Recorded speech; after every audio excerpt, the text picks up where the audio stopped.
Enforcers going all the way in a Cinderella run. Well, while we've got you here, let's take a look at the starting lineups first for the visiting Atlantic Aces. Aaron Schofield, Washington State University. Moses Valadez, go Wave. Morgan Granich, Northwest Guatemalan High School. Dylan Carroll, Lil Man, Big Dreams. Jace Pratt, Jackson High School. And for the home team here in Game 1, the Central Cyclones. Jackson Carr, I'm Ham. Zane Phillips, Mount Lake Terrace High School. Max Melendez, Blazers. Eddie Brown, St. Pius 10th School Elementary. David Gibbons, Western Oregon University. Salou Fati, Washington. So the Cyclones come into this one a little bit short-handed today. Zane Phillips and Eddie Brown are here and ready to go. But they are the only two full-time Cyclones able to be with us today. Stephen Wilson and Greg Nissen will be filling in for a Cyclones team that has quite a bit of talent, has quite a bit of pop. So having Zane Phillips and Eddie Brown, those are two guys that you are certainly glad to have on hand today. The Aces at full strength with 5 guys. They'll have a DH today. That is Jace Pratt. And it's another opportunity to see Moses Valdez on the hill, one of the best arms in the league. What are you looking for out of him today? For Morgan Granich, I think I want a lot of consistency. I think this Aces team has struggled on both sides of the mound or of home plate to find consistency. With Granich, I want some solid pitching. This Cyclones team, especially Zane Phillips, can be very scary on the plate. So, yeah, I think consistency is the big thing I'm looking for. And for the Cyclones, it's a tight turnaround. They, of course, capped off Week 5 on Wednesday of last week, so not a lot of time in between series. They bookend last week. They open up this week. It's a big spot for them.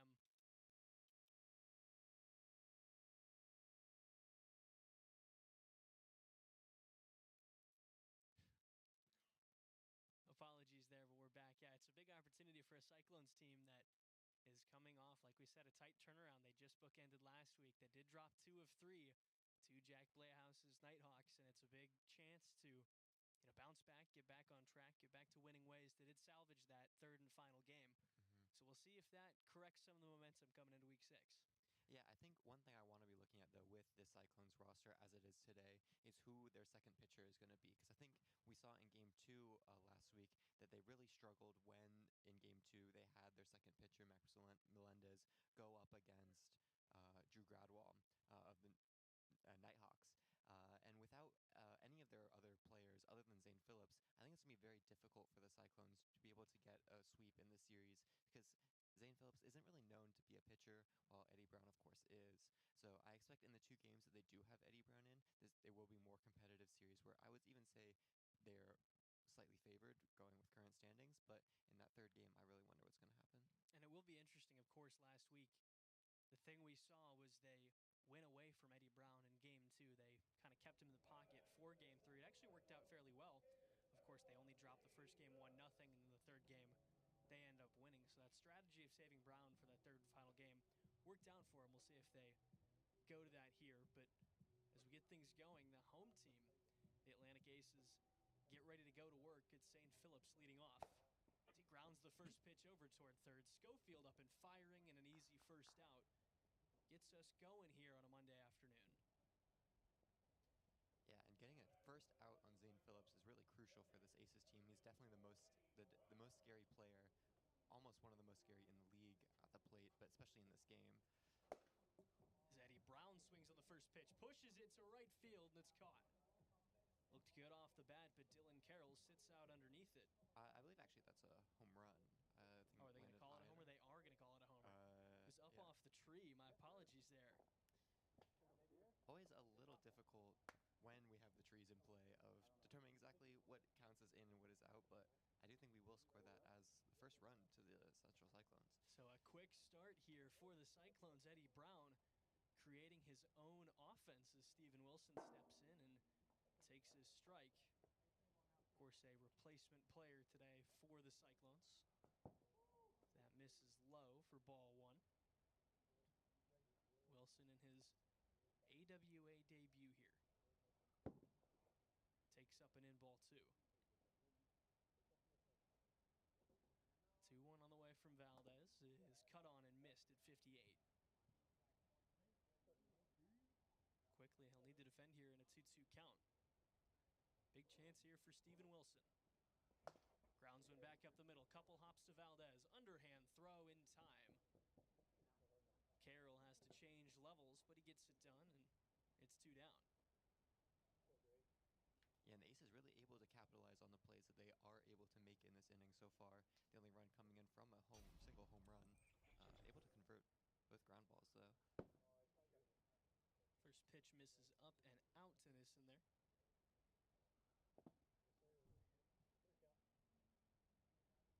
Now a 2-0. Upstairs, ball 3. So Nissen quickly looking to work himself aboard. Takes a get me across strike at 54. Of course, always taking 3-0. 3-1 hitters count, misses up and out. It's a 5-pitch walk. And Nissen is aboard.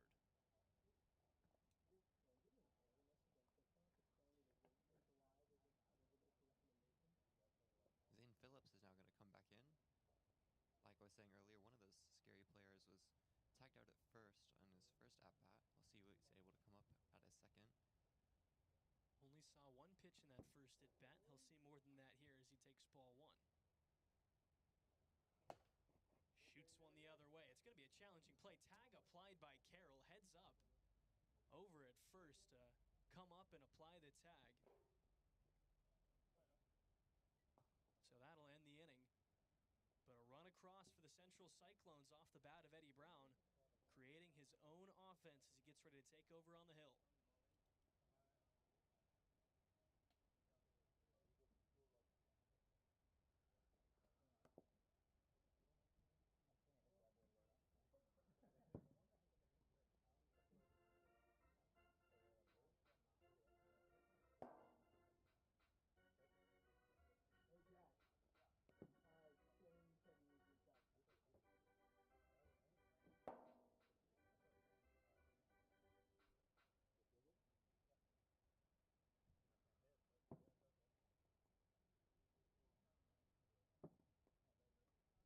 So look at the lineup for the Aces. Aaron Schofield will lead us off and play third. Moses Valdez bats second. Of course, he's on the hill.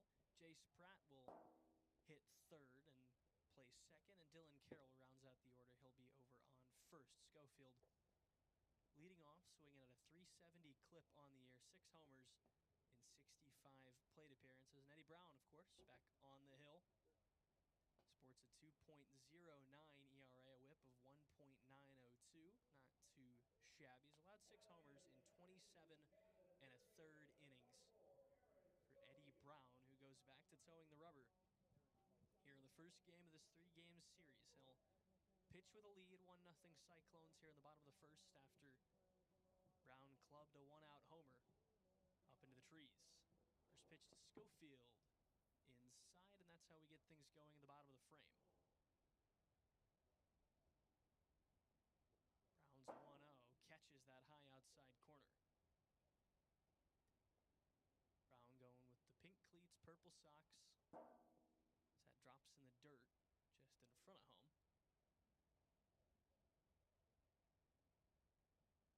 Pink cleats with what look like white accents as that just catches the top of the zone.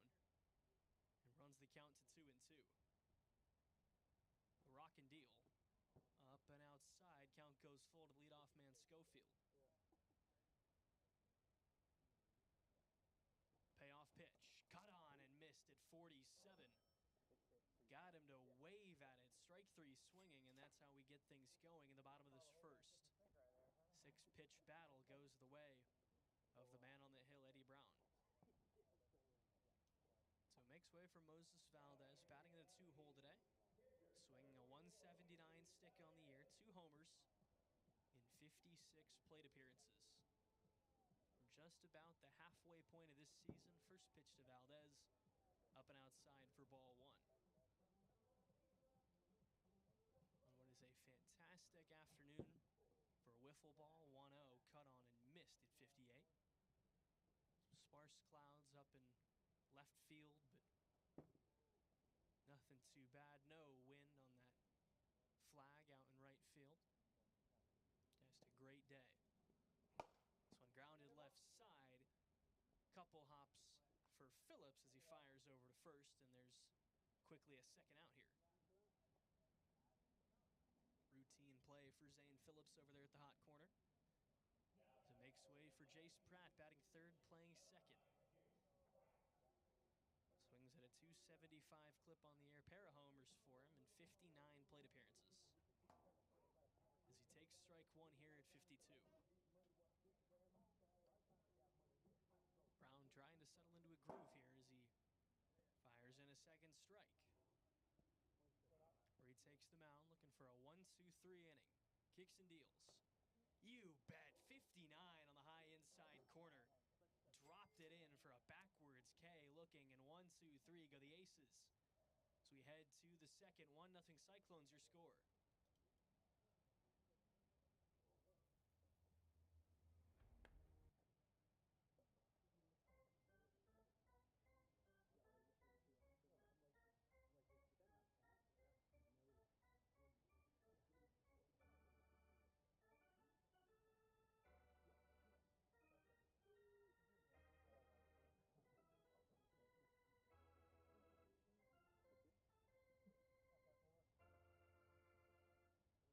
So the busiest man of the ball game will lead us off here in the second. Brown swings to the first pitch, and it was off that root there. Third base umpire Jack Playhouse will call Brown back, says not in play. That's the challenge you face with, the fun dimensions we get here. Is you've got that root in play down the third base line. That'll miss low and outside. Count runs even. It's 1-1. Brown leading off the second. Jumping ahead here. 1 for 1 on the day with the homer. As he pushes this one toward right center field. It's off the base of the tree. And Brown will hold up at first. It was roped out toward right center field. Hit very well, but not enough air underneath it. Goes off the base of the tree, and he'll slam on the brakes with a leadoff single. So it'll be Steven Wilson stepping in here. Takes ball one, up and outside.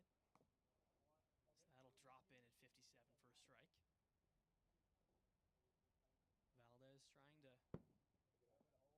work after the first inning homer, but behind in the count, 2-1 here. That misses inside, a 3-1 hitter's count. Wilson 0 for 1 on the day, 0 for 1 on the career. As he takes a walk here, 5 pitches, and he's aboard.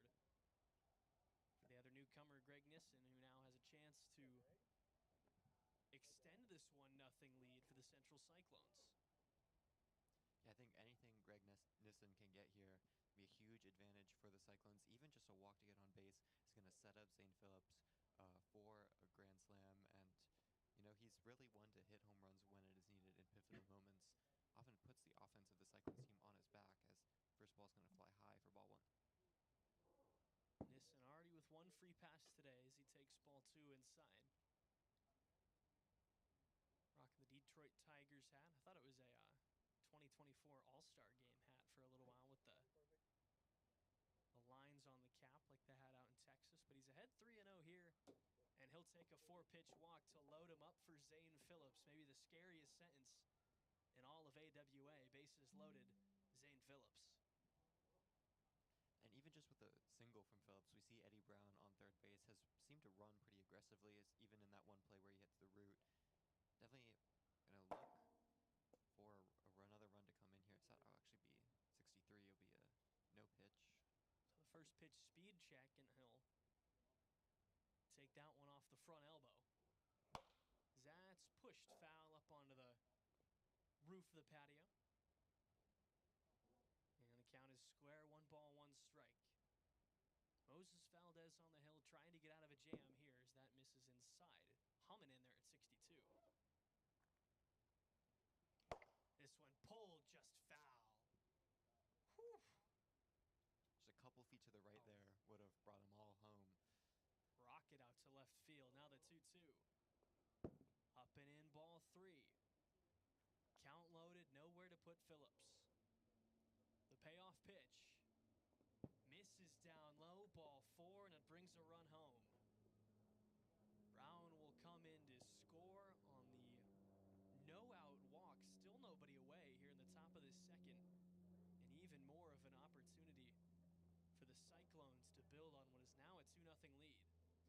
going back to what I was talking about before this game started, Moses Valdez and his consistency, I feel like I haven't quite seen that yet. Even with some of the balls that he's been throwing, it's been above that speed limit. So even if he were to be connecting a couple more strikes here, might still struggle to get some outs. Still with bases loaded, none down. Be 61, like I was saying. Valdez trying to tiptoe that line up at the higher end of the velo scale, but struggling thus far. This time, Brown takes a healthy cut, but can't connect. It's 1-1. This one up and in. 23 balls, only 13 strikes across for Moses Valdez, as this one's pushed foul up and out of play. So 2 strikes on the hitter for the second at bat in a row for Moses Valdez. This time, though, he gets Brown to hack at it, a swinging strikeout for the first of the inning. Finally, an out for Moses Valdez. Needs a couple more of those to get out of this jam, and if he can get out of this with only 1 run across, you're certainly within punching distance if you're the Aces. First pitch into Wilson in at 57, taken for strike 1. This one pushed foul up onto the roof of the house. Out of play at 56, and he falls behind 0-2. Saved by the speed check. It was 62 there. So Wilson stays alive. Valdez looking for a second out. Side ball 1. Steven Wilson gets one back. Now the 1-2. Ground ball left side, foul. So again, battling is Wilson. Already 42 pitches through an inning and a third for Moses Valdez. Of course, not necessarily all that taxing on the arm as compared to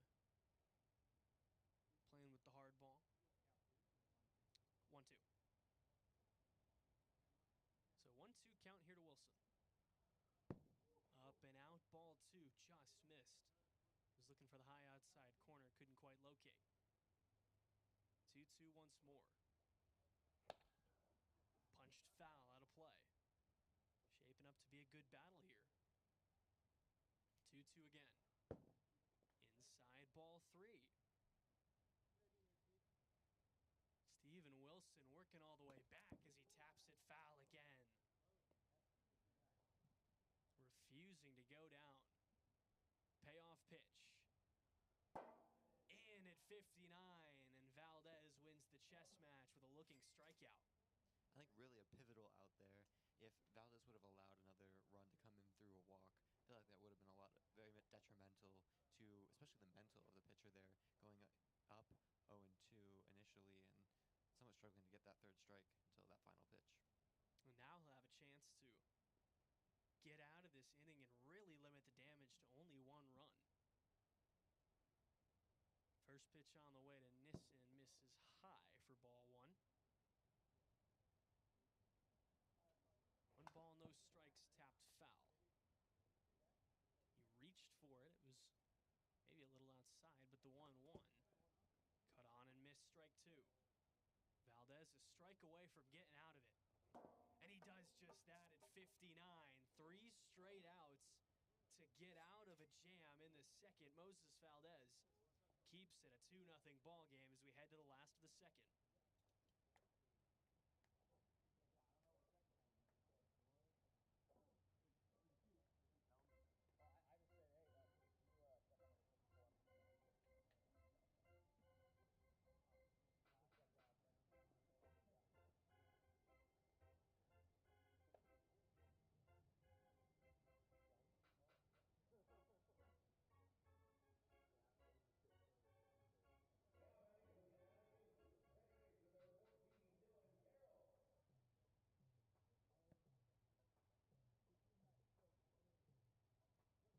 So back to work here for Eddie Brown. It took him only 13 pitches to retire the front 3 aces, and now Dylan Carroll will step in for the first time today and take a ball to open up this at-bat. Brown, 5 balls, 8 strikes in the first inning, as that is a huge hack from Carroll.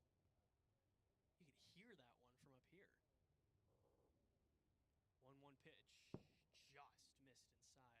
break on that one. Started in the right-handed batter's box and ended up just missing inside. 2-1, same spot, just a fraction off. So hitters count here to Dylan Carroll. 3-1. Misses low, ball 4, and after 5 pitches, Eddie Brown deals his first base runner of the day with a leadoff walk. So back to Aaron Schofield now after what is only the 7th walk of the year for Dylan Carroll. But with a runner on, the tying run comes to the plate now. Schofield takes the ball off the base. 1-0 here from Brown. Swung on and missed at 58. 1-1 here. Just missing high, ball 2. Big spot here for Schofield as he pops this one up toward Brown, who steps off the mound, looks Carroll back to first, and picks up the first out of the inning. Carroll wisely holding up at first. It was a nice play by Brown to make the play and immediately look over toward him, as Moses Valdez steps in and takes a ball. Valdez grounded out his first time. Ahead 2-0 here, looking to build on a leadoff walk to Carroll, who sits on first. Brown's 2-0 just missed, and it's 3.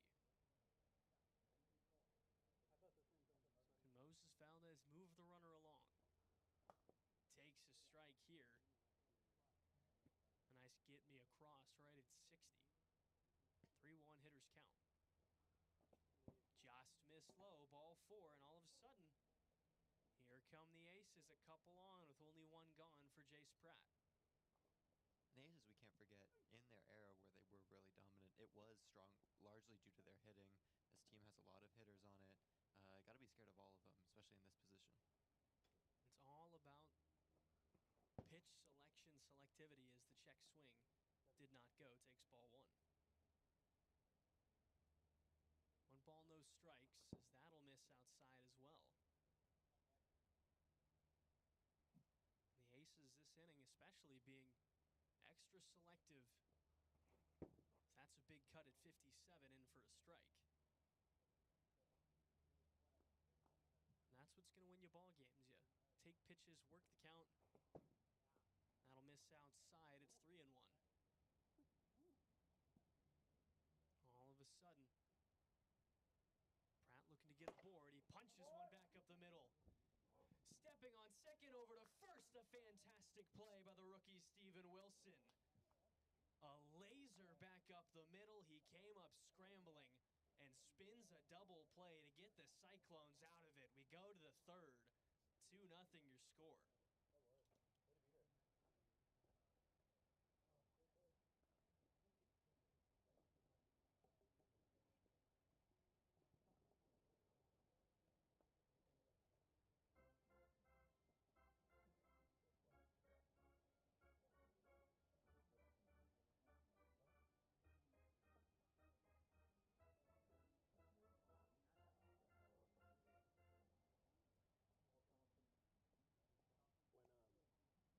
Aaron's up next game.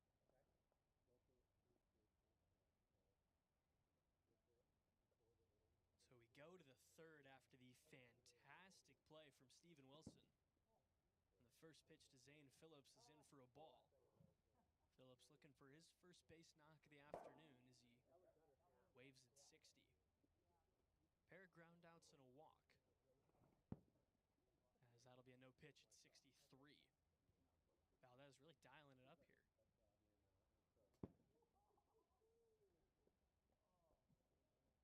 Big spot here after the ball 2.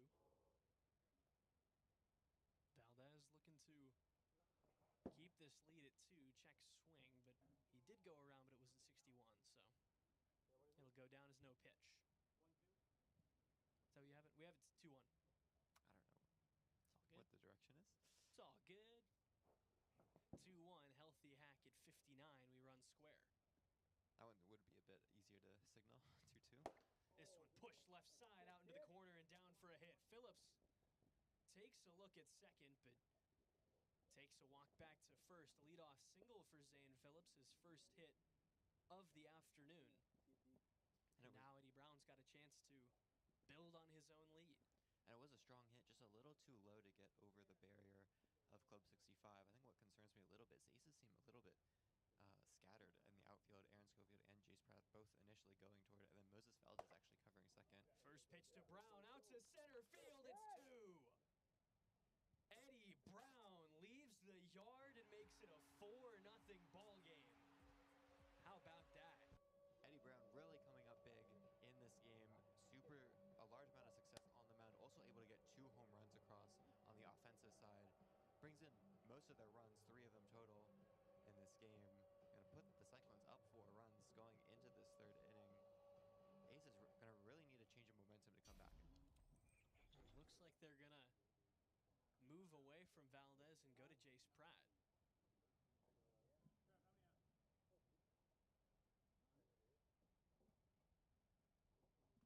Still nobody down in this 3rd inning, as Jace Pratt is going to warm it up and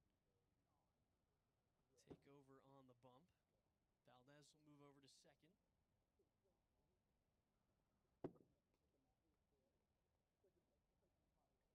Pratt typically that second starter for the Aces. 14 innings pitched on the year, a 4.71 ERA, and a whip of 5, 20 strikeouts to 24 hits allowed. He's faced 120 batters on the year, only allowed 4 homers. And he'll be tasked with trying to keep this game at a 4-0 scoreline. Of course, being the 3rd inning, both teams can score however much they possibly can. No score limit on here. But right now, 4-0 is already a tall task with Eddie Brown on the hill for the Cyclones.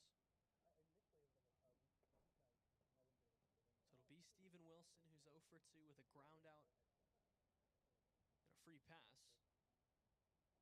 But he's come up big defensively, had that inning-ending double play in the 2nd. Looked like a seasoned veteran. First pitch he sees here. In at 56 for a ball. And that's how Jace Pratt's afternoon opens up. 1-0 popped up, out of play into the trees. Settles down in the shrubbery just to the right of us in the broadcast booth. 1-1 here. Thought about it, holds off. Had to really slam on the brakes, did Wilson. Now the 2-1. Ephus sailing in at 49, looking like Zach Greinke up there on the hill. As Pratt looks to pick up the first out. That'll run inside. He'll wear it. Welcome to AWA. Here's your introduction to the league. The payoff pitch. Tapped foul, just got a piece of it.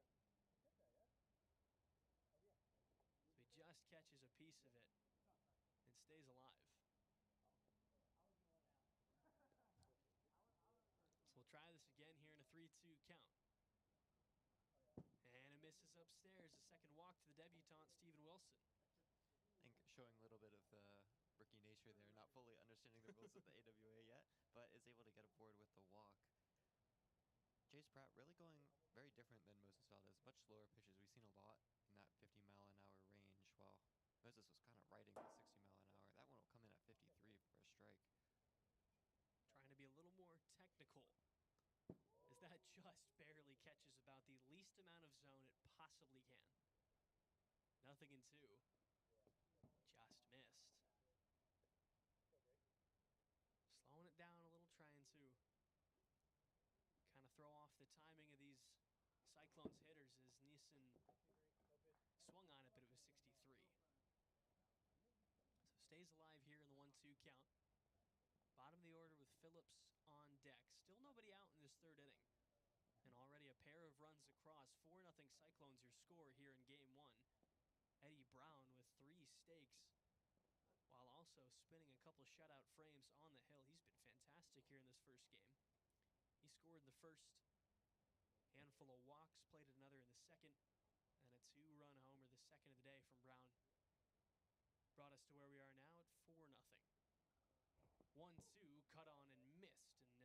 down, swinging for the first down.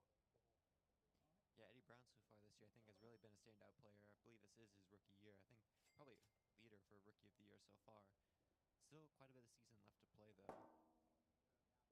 Zane Phillips free swinging to open things up, but he can't connect at 56.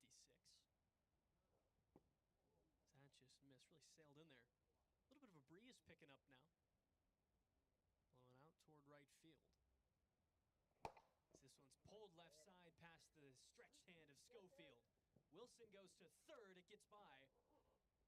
Heads up base running from Phillips will move him to second with a 1-out double. And it's two in scoring position, 2 ducks on the pond for Eddie Brown once again. And now he's got a shot 3 for 4 on the day to really blow things open. I think good play from Wilson going for that third base. Allows Zane to get 2. First pitch to Brown up and in at 48. 2 homers and a single for the righty, who punches this one foul.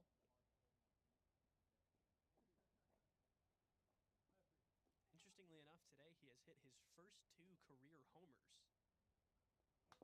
as he tags that one out of play the other way. Stays alive.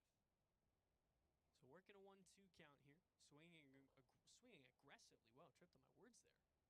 A 1-2 from Pratt. Push back up the middle. Schofield is there. He'll make the throw to first, but they get nothing more. A quick second out, but another RBI off the bat of Eddie Brown. Scores Wilson.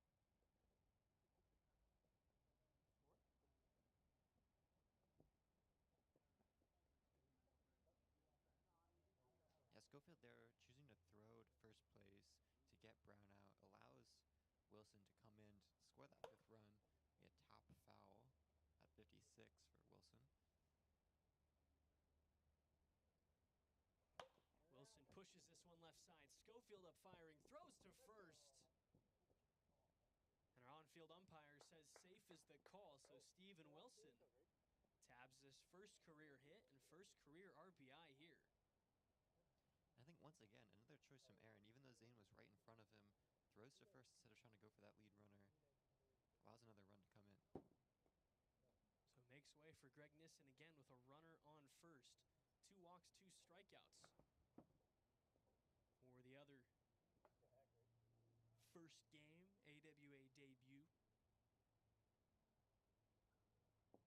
That'll miss outside. Nissen runs ahead 2-1, looking for a third free pass here. It's not every day you see 2 guys making their AWA debuts for the same team in the same exact game. So that's a pretty cool opportunity for these 2. Pratt behind in the count, 2-1. 2 outs here in the top of the third, and what is suddenly a 6-0 ball game. As that's pushed back up the middle, and this one is gonna just sneak by on Valdez. He went for the underhand beanball flip, but he couldn't quite make the play. And there's the first career hit for Greg Nissen. So back-to-back singles here with 2 outs. Makes way for Zane Phillips. Swings on the first pitch, pops it up. In comes Pratt, and he makes the play. Last ups on the way for the Atlantic Aces, who suddenly trail 6-0. Have a lot of work to do if they want to open up this series with a victory. We head to the last of the third.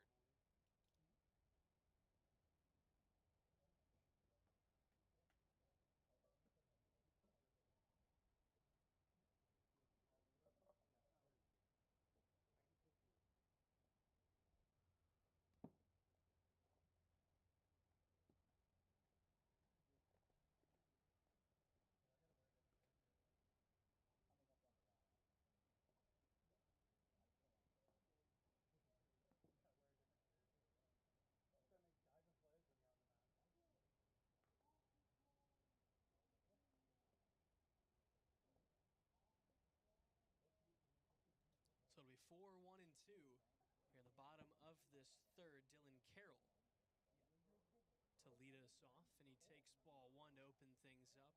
Aces chasing 6 runs to extend this ball game 7 if they want to walk it off.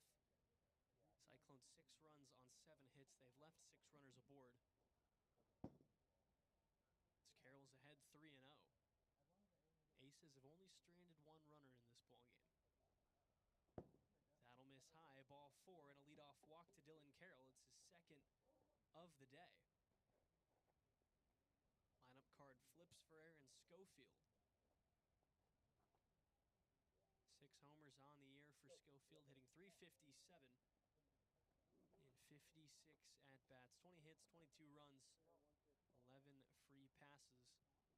And we'll see if he can prolong this rally. Nobody out here in the bottom of the 3rd. Schofield with the wide staggered stance, swings at the first pitch in at 59.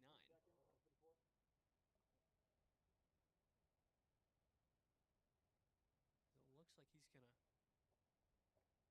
call for a check here.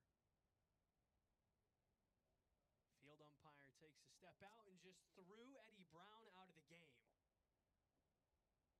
Wow. Aaron Schofield saw something he didn't like. Okay, so again or what? We're good?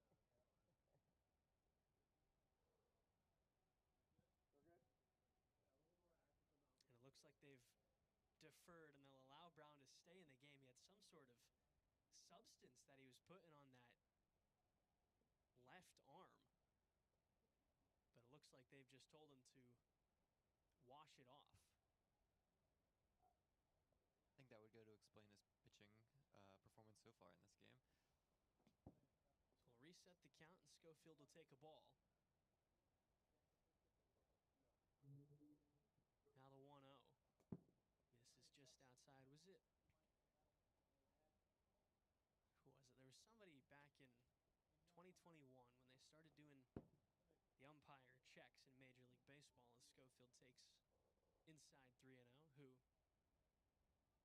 playing against the Phillies. I believe someone playing for the A's. Speed check here. And Phillies manager Joe Girardi kept requesting sticky stuff checks, and it got to the point where whoever it was, as Schofield takes ball 4. There's 2 on and back-to-back walks from Eddie Brown. Whoever it was went to the umpires, took off his belt, dropped his pants on the field in protest of all these sticky stuff checks. I believe he got thrown out of the game. Maybe, I'm forgetting who it was. Maybe Sergio Romo. But whenever you see those sticky stuff checks, that's what my mind always goes back to. As Valdez takes the ball inside, Brown had to wash off whatever was on his arm, and now struggling for command here a little bit as that misses inside again. Ball 2. Aces need 6 runs to tie this game. Still nothing across. Zad finds the zone, but it's at 62, a speed check, and Brown's all smiles up on the hill. That'll miss outside. 3-0. 1 ball away from loading things up for Jace Pratt. Suddenly you find yourself in a spot where a couple big swings could really change this game, as that's ball 4 low and outside. 3 straight walks to open up this 3rd, and it's bases loaded, nobody out for Jace Pratt, with an opportunity to really take a chunk out of this 6-0 lead. It almost feels like Brown has started to adapt his pitching toward what the pitchers on the Aces were doing, either throwing strikes above the speed limit or balls that are lower on the velocity. That one will actually be a ball at 60 on the outside. He's got to figure out a way to regain some of that command. As this one just missing inside.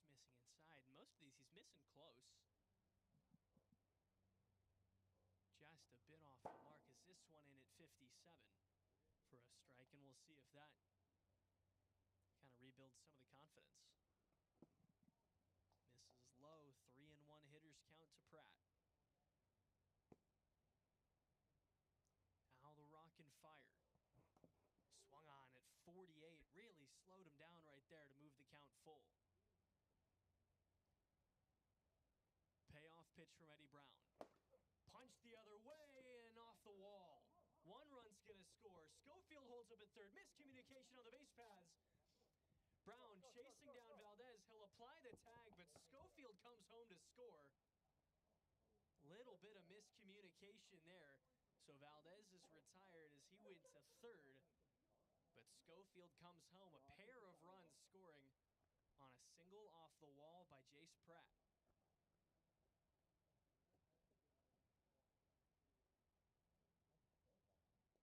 I thought for a second there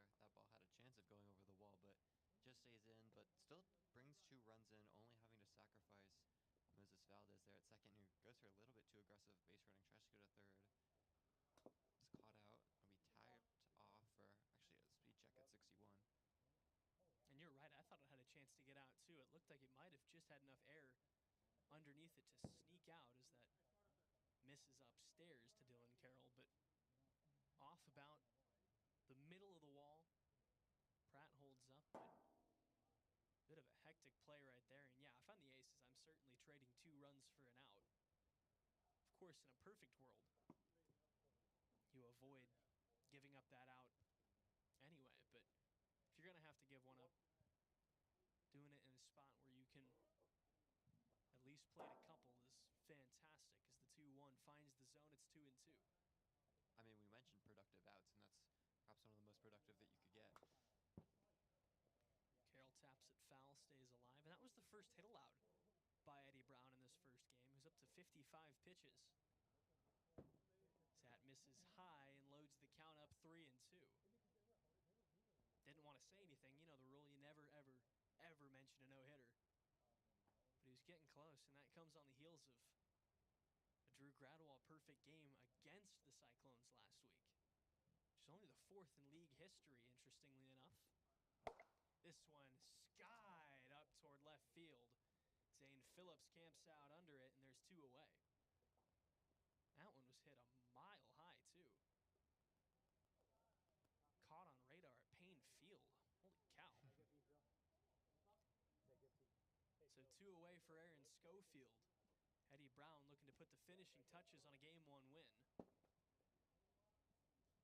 One that seemed to be relatively pedestrian for the Cyclones for the first 2.5 innings, but the Aces have certainly refused to go quietly in this one.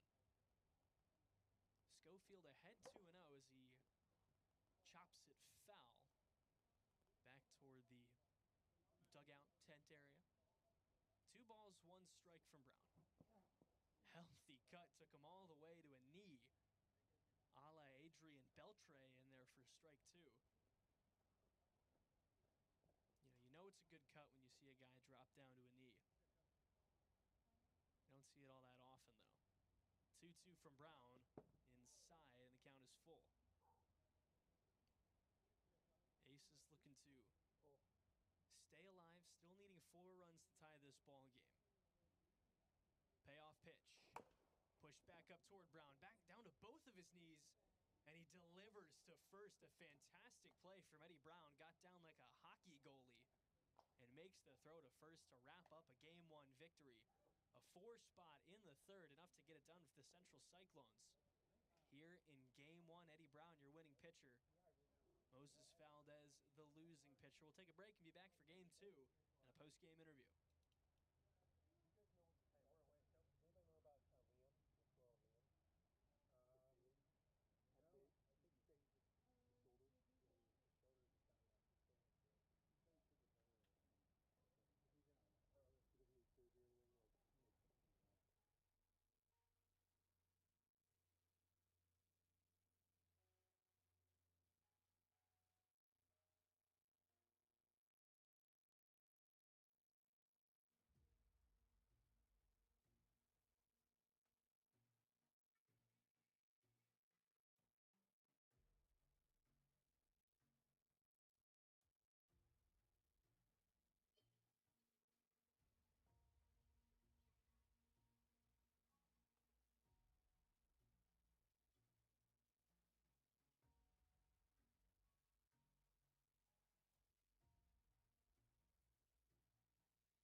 Northwest, where Robert is with our winning pitcher from Game 1, Eddie Brown. All right, Eddie, tell me about that first home run right over the fence. You guys kind of had a mixed reaction as we did in the booth. Surprise there. Yeah, that was awesome. I was going over some things in BP, kind of found something. It was nice to finally get that first home run off my back. And yeah, so it was a couple guys were just walking back from their at bat, and they missed it. So I didn't really get much enthusiasm. But no, it was good to get that off my back. Yeah, it felt like it just almost hit off. The reaction was kind of it was just surprising. Yeah, exactly. There was just crickets. I'm like, that's gone, right? Yeah. Tell me about what it's like in this weather. I know you guys are in the shade, but the hot weather does have an effect compared to some of the lower weathers now that we're in the summer of rain and fog and cloudiness. Yeah, today's super hot. I'm soaked in sweat. Definitely that last inning, definitely hard to get a grip on the ball. So that's been difficult. But yeah, just trying to throw strikes and yeah, get some wins. All right. Well, good luck for game 2 and 3. Appreciate it. Thank you. Bye.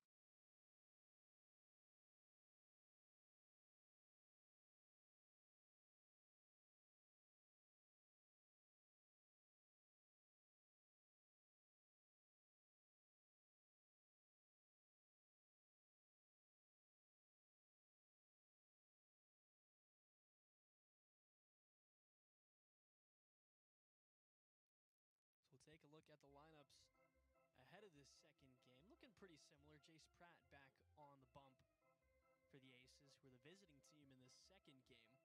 It'll be Aaron Schofield leading off, playing third. Pratt batting second. On the hill, Moses Valdez batting third, playing second. And Dylan Carroll back over at first. And for the Cyclones, they go back to Eddie Brown. Zane Phillips leading off, playing third, manning the hot corner. Eddie Brown on the hill bats second. Steven Wilson bats third, plays second. And Greg Nissen plays first and bats cleanup. So nothing too different from what we just saw in Game 1, and we'll see if Brown can back up his dominant performance from the opener here in a spot where the Cyclones can look for a series victory. So they've already moved up to 9-7 on the season, with an opportunity to continue pushing toward the postseason, as we've said, officially into the second half of this campaign. This is week 6 out of 10. And Neil, as you said, Eddie Brown, most certainly a formidable challenger for that Rookie of the Year award, and more than likely the front runner, especially after a performance like that.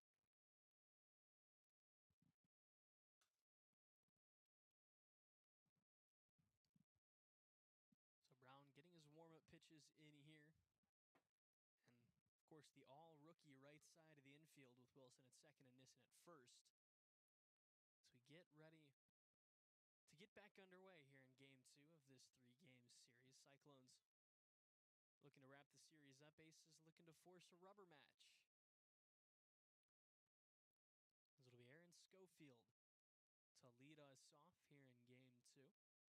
Average up to 351 on the year, 6 homers and 57 at-bats, 20 hits, 23 runs, 22 runs batted in, 12 free passes.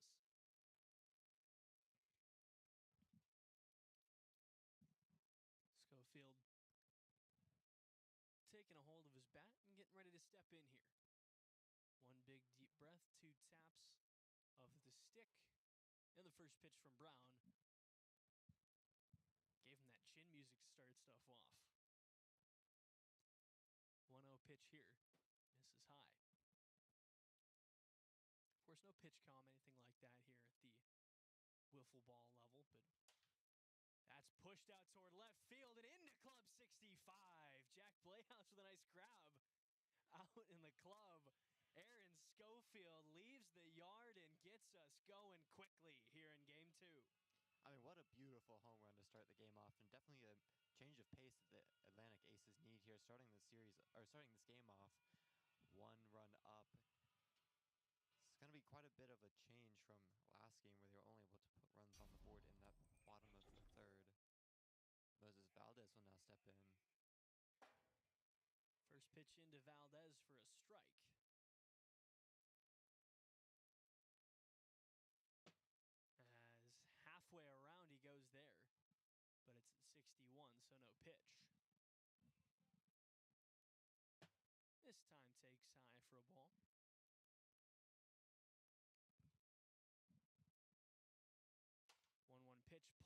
toward the left side, off the hands of Phillips, comes up throwing, but it gets by. And in safely is Moses Valdez with a base hit single. Yeah, Zane Phillips just isn't quite able to fully grab the ball as it bounces along those routes along the third baseline. He's able to have a decent throw over to Greg Nissen, but not fully able to get there in time before Valdez gets across. So Jace Pratt steps in now. First pitch on the way to him is punched over toward first base. Nissen gets there, changes levels, makes a nice play, throw to second, where Valdez is camped out, but he gets back just in time. So Valdez goes to second, one away now here in the top of the first for Dylan Carroll.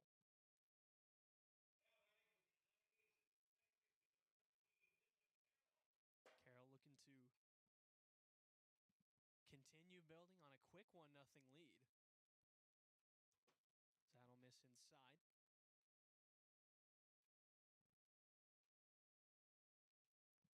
1-1 pitch on the way, just dropped out.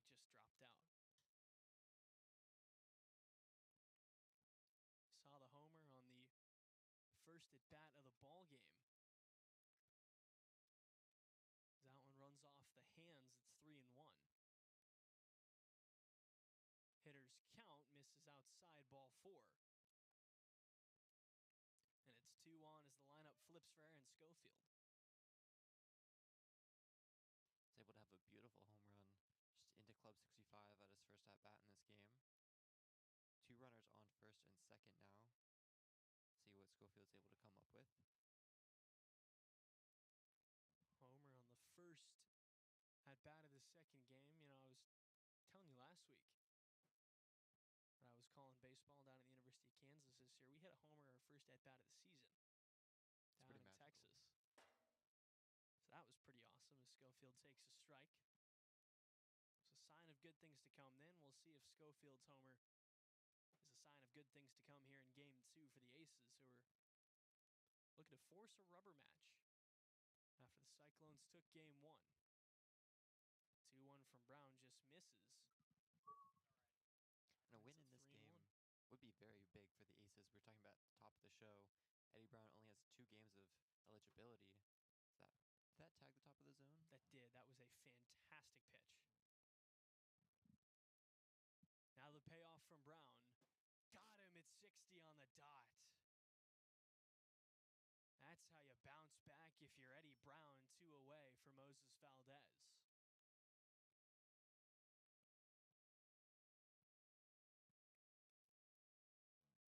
Aces still leading this one 1-0.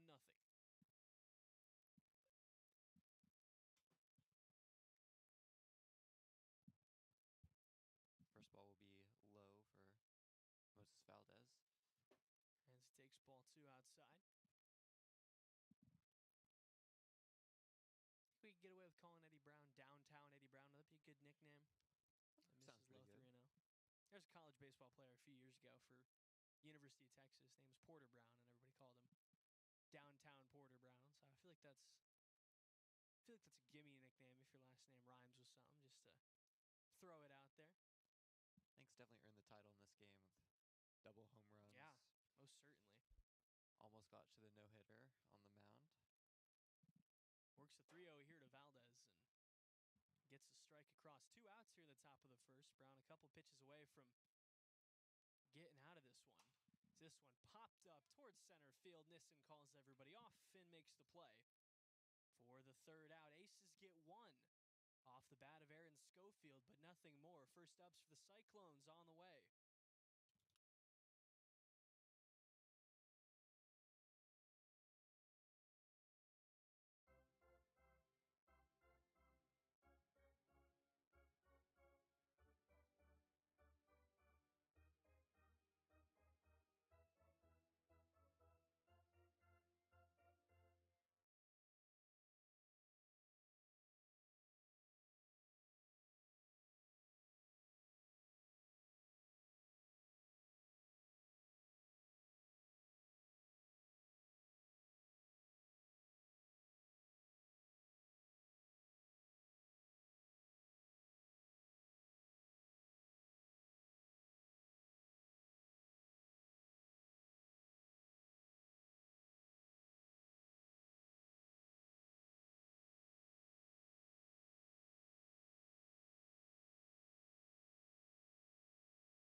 Phillips set to lead us off, and we'll see if he can respond in kind after Aaron Schofield tagged one to start this ball game off. First pitch in from Pratt.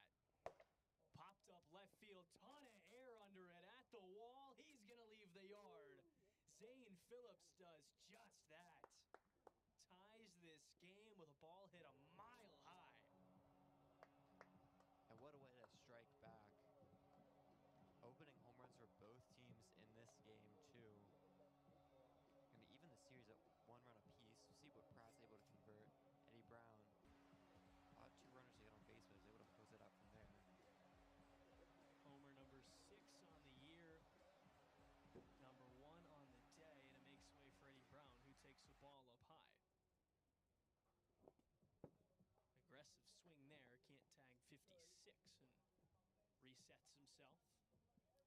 So suddenly all back to even here in game 2 as Brown watches ball 2. Leadoff homers on both sides as that's fouled into the bushes. 2 balls, 2 strikes here to Eddie Brown. Tons of break on that one. Holy cow, in for strike 3. And it froze Brown on the high inside corner.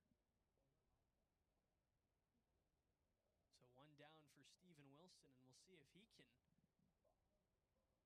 push the Cyclones out front. Wears a ball off that front shoulder to open up the at-bat. That'll just miss outside for ball 2. Wilson and Nissen, the 2 rookies rounding out the order. Wilson jumps ahead 3-0. Of course, you're looking to get someone aboard so you can turn the lineup back over to Phillips. This one punched out to center field. There's the first of the career. Steven Wilson leaves the yard. And the Cyclones bounce back. It's 2-1.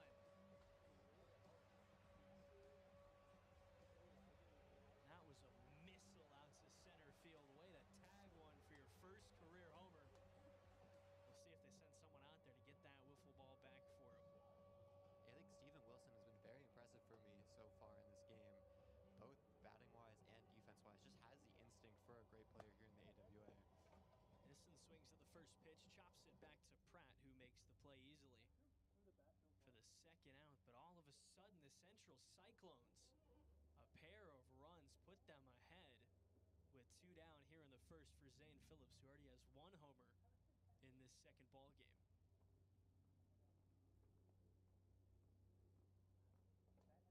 Pratt swung at the first pitch last time. We'll see what he's got here. Leaves it inside for ball 1.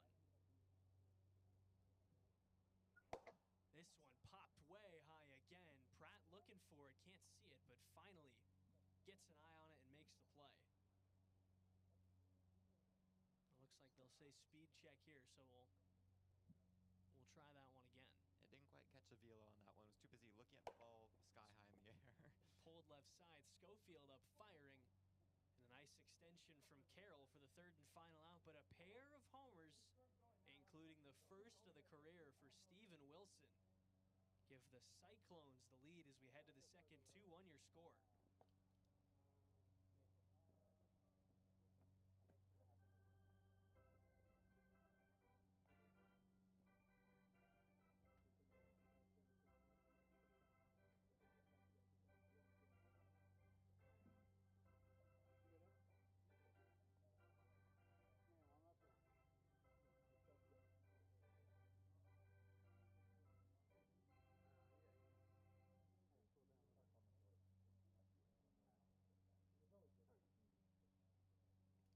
Back to it here in the second. Chase Pratt steps in and takes a strike to open up this at bat. This one pushed left side into the far part of the ballpark, out toward the 105 sign in left center field. Deepest part of the park on a frozen rope for a leadoff single. So brings in Dylan Carroll, and all of a sudden the tying run sits on first. And this could be shaping up for a real home run derby here in game 2. First pitch in at 59 for a strike. Yeah, I mean, something must have happened in between games because all of a sudden we're having a ton of connection directions, going quite far into the field. Carroll pops it up. In on it comes Brown. Looks Pratt back to first. And that ball will go in the opposite direction. Instead of going long-wise, it'll go high-wise. Don't know if that's a word, but... Out, not up. Yeah. Would be horizontal, not vertical if you're looking at it on an axis. First pitch into Schofield for a strike. Don't ask me, I'm a journalism student for a reason. Because I don't have to take math classes. That stays low on Schofield and moves the count 1-1. That'll miss as well. Let me ask you, first year college in the books as well. Do you have to take any math this year? I did not have to take any math. I don't go. believe I will have to take math because I'm a social science major, so... 2-1 in for a strike on the high outside corner. I took one math class my freshman year. It was Personal Finance 101.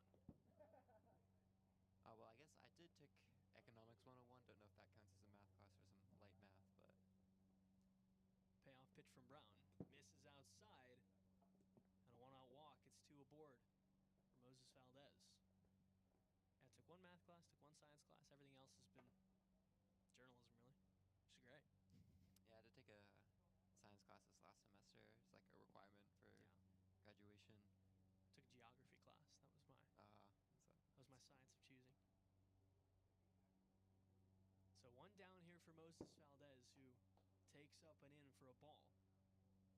Tying run on second, go-ahead run on first. We're here at the top of the second. Valdez offered at it. Did not go all the way around. It's 2-0. Rock and deal here for Brown in at 60 for a strike. In search of a big second out here. As the Cyclones try to strand a pair of runners, that one will miss downstairs. It's a hitter's count to Valdez.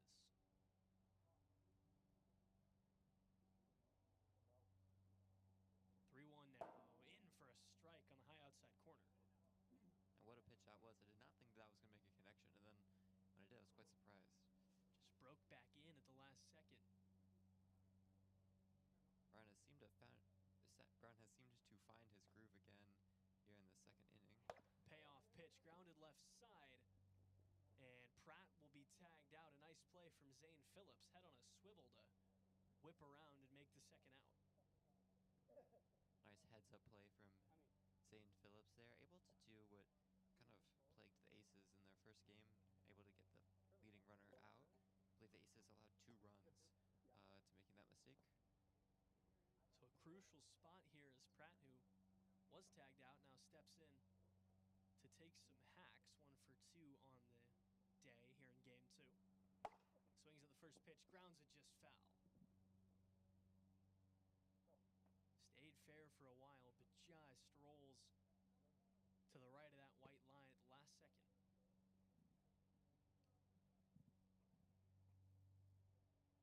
Still very few clouds in the sky. Beautiful evening here in the PNW as the 0-1 into Pratt misses up and out. 41 pitches across here for Eddie Brown. Certainly a great night for wiffle ball. That's a healthy cut, but it comes in at 62. 2-1 Cyclones your score. Top of the second, 2 down. This one pushed out to center field and gone. Chase Pratt leaves the yard and sends the bat back toward us. How about that? A 3-run bomb. And the Aces scorch back out in front. It's 4-2. Yeah, Jace Pratt was able to have quite a few pivotal hits here on the offensive side. I believe after his last single was talking to his teammates about how he hadn't been able to find a home run yet despite quite a few connections, and was able to get one here. Puts the Aces into the lead in this game. And that was a rocket out to center field. You can see on the replay how close that bat got to us back here as Dylan Carroll takes a ball. You know, when you go to a major league game, you'll see the stickers on the seats that say, please beware of flying bats and balls. Be prepared for that sort of thing. Didn't expect to see a bat back here on a lovely Monday night, as that's a healthy hack from Carroll, but he falls behind 1 and 2. I believe in the roof protecting us. Yeah, that's probably pretty helpful. Carroll holds off. Count runs square. 2-2 pitch in from Brown, misses outside.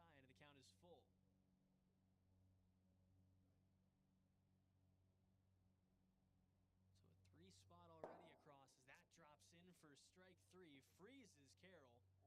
And we go to the bottom of the second, but a 3-run homer off the bat of Jace Pratt gives the Atlantic Aces a 4-2 lead.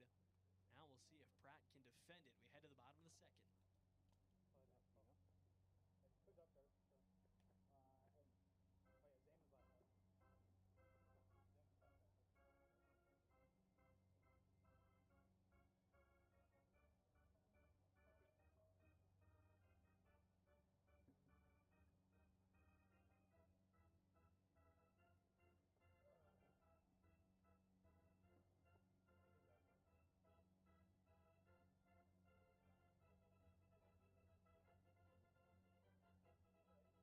Bottom of the second on the way for you. Eddie Brown goes to work and swings on the first pitch, pops it up. Pratt coming in, but he can't get there in time. It'll just go down as a foul, too. Brown 0 for 1 on the afternoon. Cyclones searching for a pair of runs here in the bottom of the second inning. If we're looking at patterns, who's likely to get there? Been 2 runs in each half inning so far. That'll miss high for ball 1.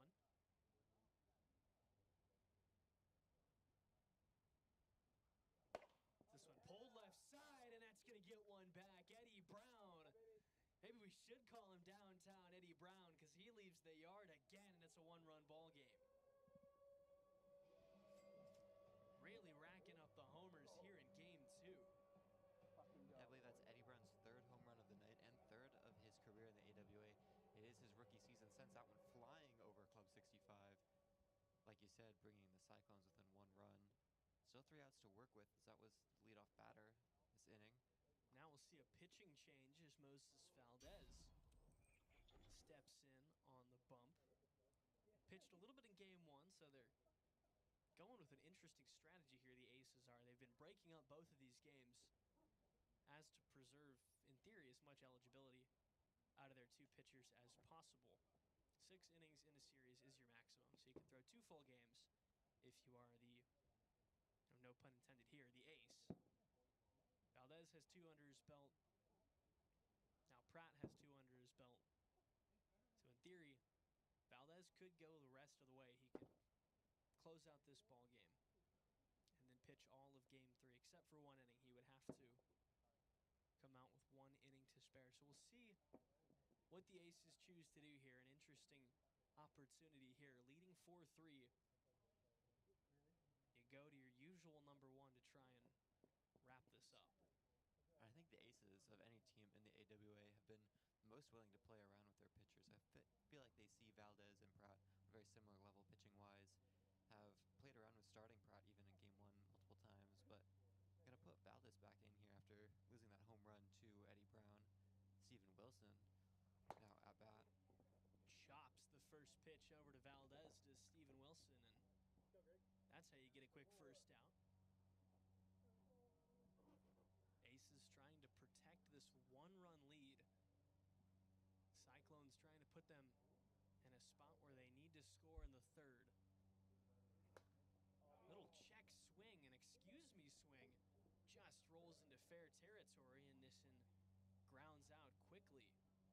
Back-to-back outs. Zane Phillips steps in 1 for 2 with the first inning homer. 4-3 ball game, 2 outs in the bottom of the second. That misses inside for ball 1.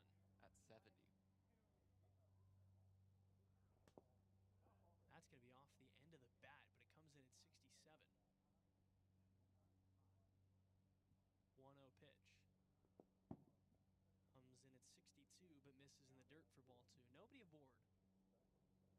Yeah. 2 balls, no strikes.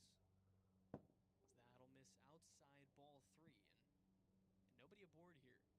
Phillips trying to get himself on. He'll do just that on a 4-pitch walk, and now all of a sudden a guy on an absolute heater steps in, Eddie Brown.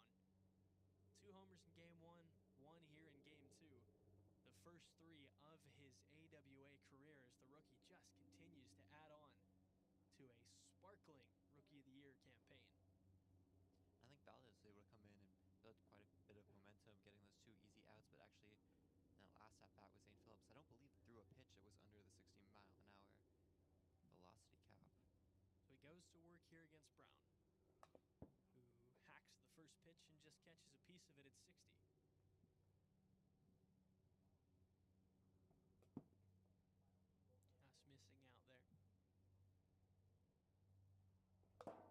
Just missing out there. This one tapped at 57.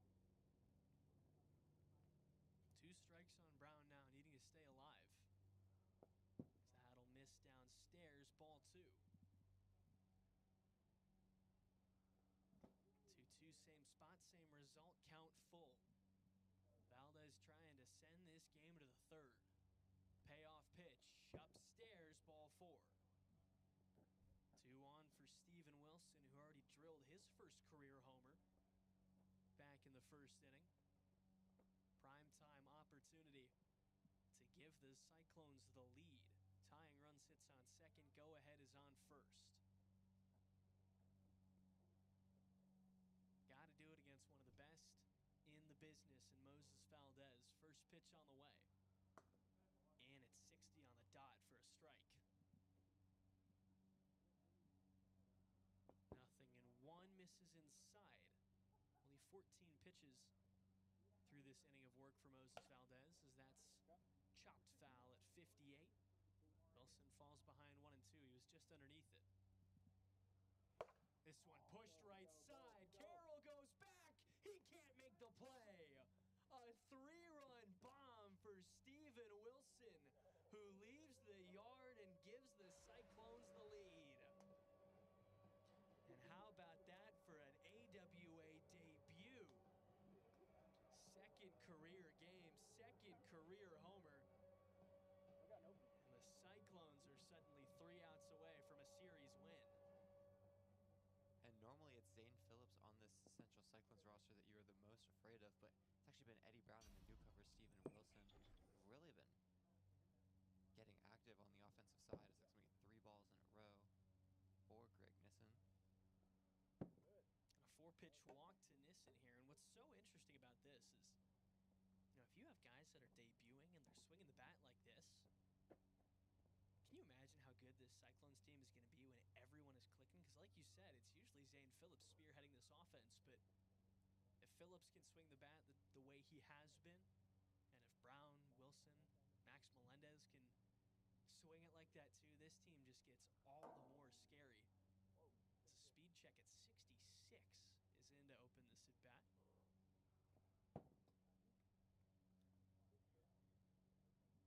Talked earlier about how this Cyclones team was kind of mired down toward the bottom of the league last year, but they showed flashes. They're really capitalizing on it this season, really building on everything. 2-1 to Phillips is pushed foul out of play off the roof. Yeah, and last season they really struggled finding a pitcher that was consistent. Max Melendez struggled quite a bit throughout the season. They started to pull it back a little bit with the addition of David Gibbons at the end of last season, but now with the introduction of Eddie Brown, this team has really come together. So that's going to be a hard hit ball down the middle. Pratt's going to have to chase it around the tree. It's going to allow Nissen to get to 3rd, but Phillips will actually take 2nd as well. It's going to be quite an active play here from the Cyclones. Aggressive base running on all sides and able to get runners on 2nd, 3rd. Prime scoring position. And it was very nice heads-up base running. It was a little bit of kind of lackadaisical collection there from the Aces as Brown pulls it foul. That allowed Phillips to go to 2nd. So now Eddie Brown can really blow this game open. Rip toward Pratt, but caught on a line for the 3rd out. But not before a 4 spot in the 2nd gives the Cyclones a 6-4 lead. And Eddie Brown is 3 outs away from wrapping up a series victory. Heads up, sir.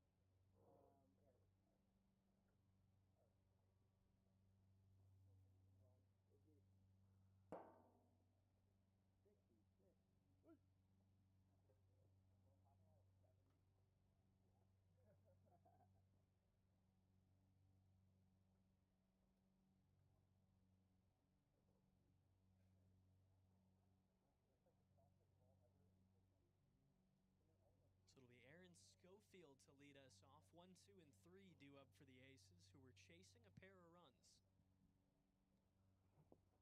First pitch in at 59, waved at for a strike. Cyclones looking looking to take this second game and take this series. Coming off a week 6 where they went 1-2 against the Nighthawks. Ground ball left side, Phillips there, comes up throwing over to Nissen for an easy first out. As they go third to first, a 5-3 put out. And it makes way for Moses Valdez. Who's going to be the hero for the Atlantic Aces? With B. Valdez, first pitch grounded back toward Phillips. Busy man over there at the hot corner. Goes 5-3 again. For a rapid second out, only 3 pitches across. And there's 2 down. Very similar plays there back to back to put the Cyclones 1 out away from winning this series. First pitch to Jace Pratt misses upstairs at 57. What a day it's been here in Game 2 for Steven Wilson. A pair of homers, including, if Eddie Brown can cap this off, the eventual game winner. Pratt takes ball 3. Not out of the woods just yet, as that'll be a speed check at 61. So not out of the woods just yet is Eddie Brown. Should Pratt get on, Dylan Carroll will step in representing the tying run. With a chance to bring this game square and force the Cyclones to at least take a few more cuts.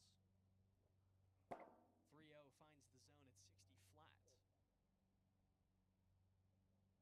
Now the hitters count 3-1. Swung on at 47. Pratt went golfing for it. Looked like he was using his driver right there, but he can't connect. Now the payoff. Outside, ball 4. So Brown got back into the at-bat, forced it full. But Pratt takes a walk-on down to first, and Dylan Carroll will now represent the tying run. Go-ahead run sits on deck in the form of Aaron Schofield. First pitch to Carroll. Inside, ball 1. The key for Brown here is just going to be maintaining his pace, maintaining his order of operation here in the third, not getting in too much hot water. 2-0 pitch misses high, and suddenly Carroll's ahead 3-0. Can Brown work back into it? Misses upstairs, ball 4, and the tying run walks on down to first. Ball in Aaron Schofield's court here with a chance to tie this game once again. What has been a back and forth, topsy-turvy Game 2. 1 in the first from the Aces off the bat of Schofield, who hit a leadoff homer. And 2 in the bottom of the frame from the Cyclones, 3 in the top of the second. Schofield takes a speed check to open up. 3 in the top of the second for the Aces, 4 in the bottom of the frame for the Cyclones. Big hack at 60 right there. Be the first scoreless half inning either team has spun here in Game 2 as Schofield falls behind 0-2. Eddie Brown trying to pitch out of a jam here. Kicks and deals and misses behind Schofield. Tried for a real aggressive breaker, couldn't quite get it. Now the 1-2. Speed check stays alive.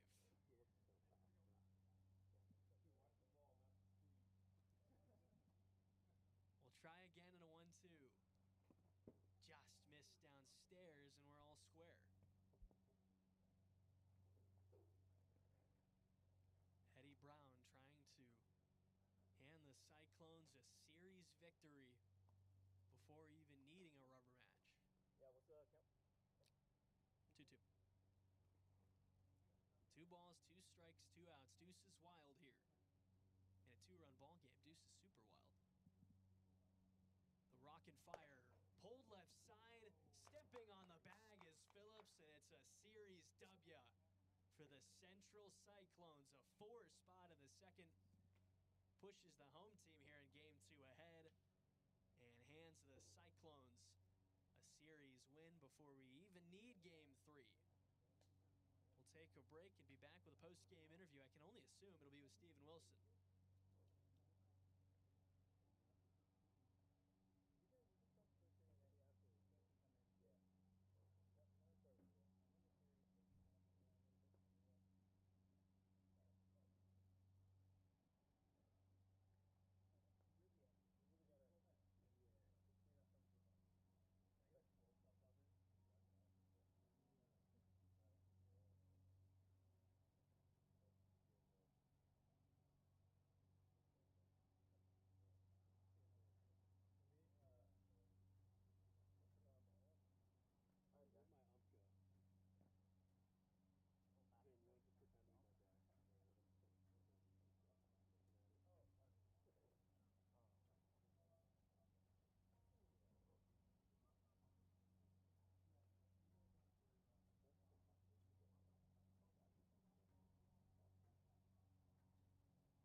just as we suspected, Robert's got himself a post-game interview with Steven Wilson.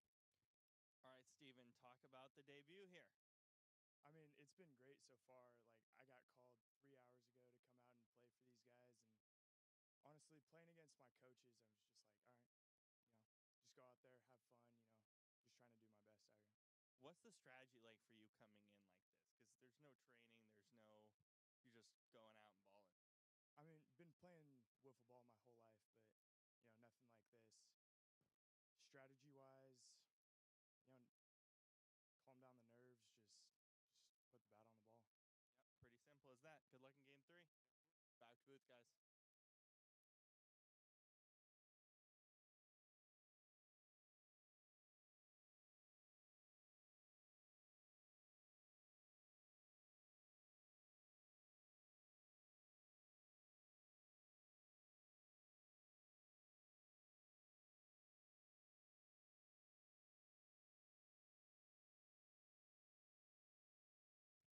So look at the lineups before this third and final game.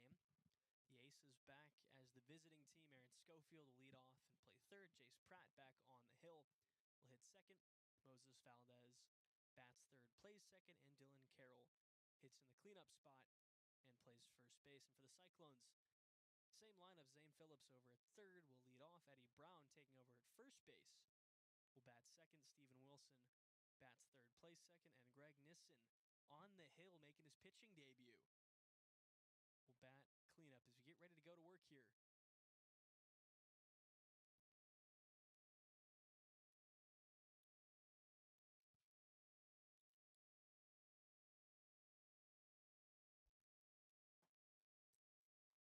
First pitch into Phillips.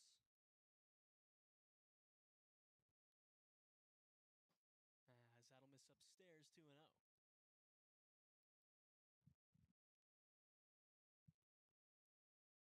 Rock and deal here from Pratt. Misses outside once again.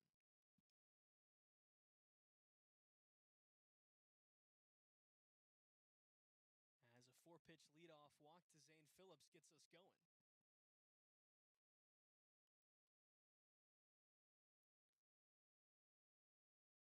So Zane Phillips takes a free pass as we open up this third and final game of the series. Cyclones looking for a sweep. Already a couple wins across. Aces looking to just salvage the series. So they've dropped to 7-10 on the year. First pitch on the way to Brown. Outside for ball 1. Pratt searching for command early. Finds a strike here at 58. 1 ball, 1 strike, nobody out here. Top of the first inning. So that'll just miss high on the inside corner. Now the 2-1. Just dropped out and went off that foam base of the strike zone. It's like a pool noodle down there. 2-1. Tapped foul, and it's 2-2.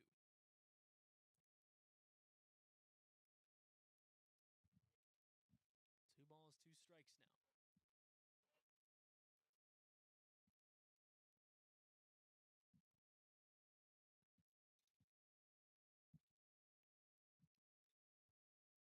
Brown looking to stay alive and build on the leadoff walk.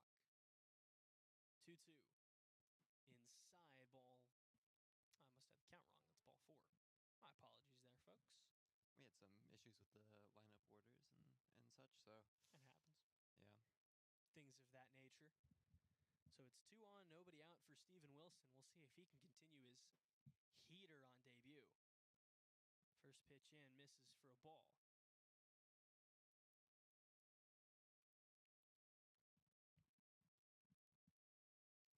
So 2-0 now here to Wilson. As that'll miss as well, it's 3-0. 11 balls in his first 13 pitches for Jace Pratt. As he finds the zone here. It's always really cool with baseball debuts where they'll have the broadcasters go into the stands, interview the family. I remember seeing, I believe it was Jason Dominguez hit a homer in one of his first games a few years ago, and I think they were talking to his parents while he was doing it. It's a game on ESPN. 3-1 misses outside, and another free pass loads the bases for Greg Nissen. So 3 straight walks to open this up. Jace Pratt floundering on the hill a little. We'll see if they go to Valdez at all, only through the 1 inning. So in theory, he could throw all 3 here in this third and final game. First pitch to Nissen is in for a strike. That'll miss outside. Still scoreless here at the top of the first, but bases loaded with nobody out for the Central Cyclones. 1-1 pitch. Stays inside, ball 2. 2 balls, 1 strike. In at 56, and Nissen was taking all the way. Now the 2-2. Pratt searching for the first out. This one tapped foul. Nice job of staying alive there for Nissen.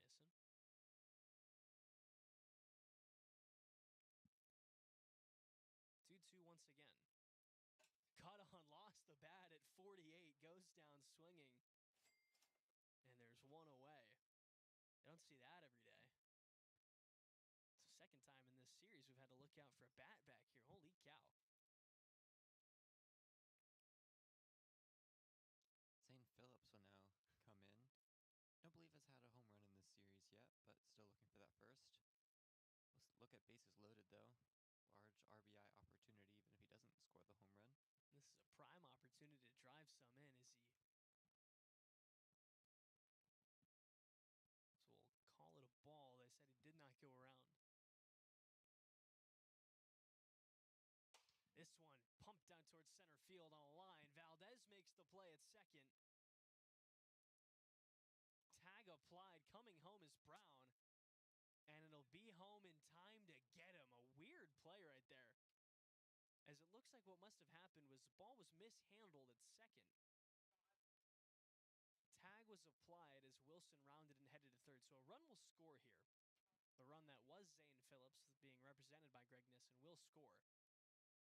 But it's a double play to end the inning. So a bit of a funky one there.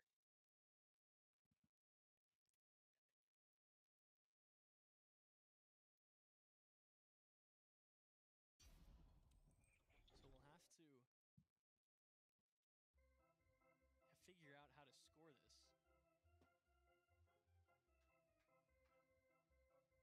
Actually seemed relatively easy. It'll go down as a single. So an RBI single for Zane Phillips. Scores the run from third. But then a tag applied. 2 tags applied in theory, because it was the tag applied going from second to third that was Steven Wilson, and a second tag that would have occurred had there been a catcher behind home plate who's just that the throw got there in time. So we treat that as if it's, a play at the plate, a tag at the plate. That's how it'll go down. So we head to the bottom of the first. As Greg Nissen will make his debut on the hill for the Central Cyclones, and he'll be pitching with a 1-0 cushion after, of course, what is a game without some sort of, funky play, funky scoring? You got to have it.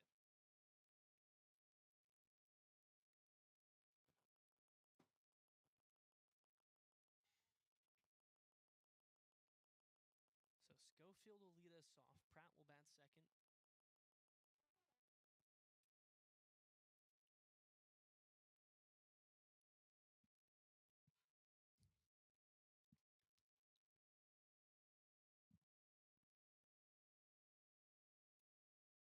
Schofield, the third baseman here in this third and final game, will lead us off. 344 average on the year, 7 homers, including 1 Beck in the first inning of game 2. Part of his 21 hits on the year. So Nissen will step in, go to work. First pitch on the way, and it's chopped out over toward Phillips, who has to charge at it, and a nice play over at first. Getting up there was Eddie Brown, full extension, to apply the tag and make the play for the first out. Yeah, Brown and Nissen have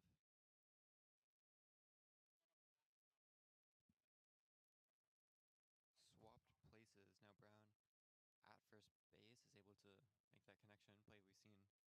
We've seen Nissen complete a couple times this series so far. That ball's going to miss high outside.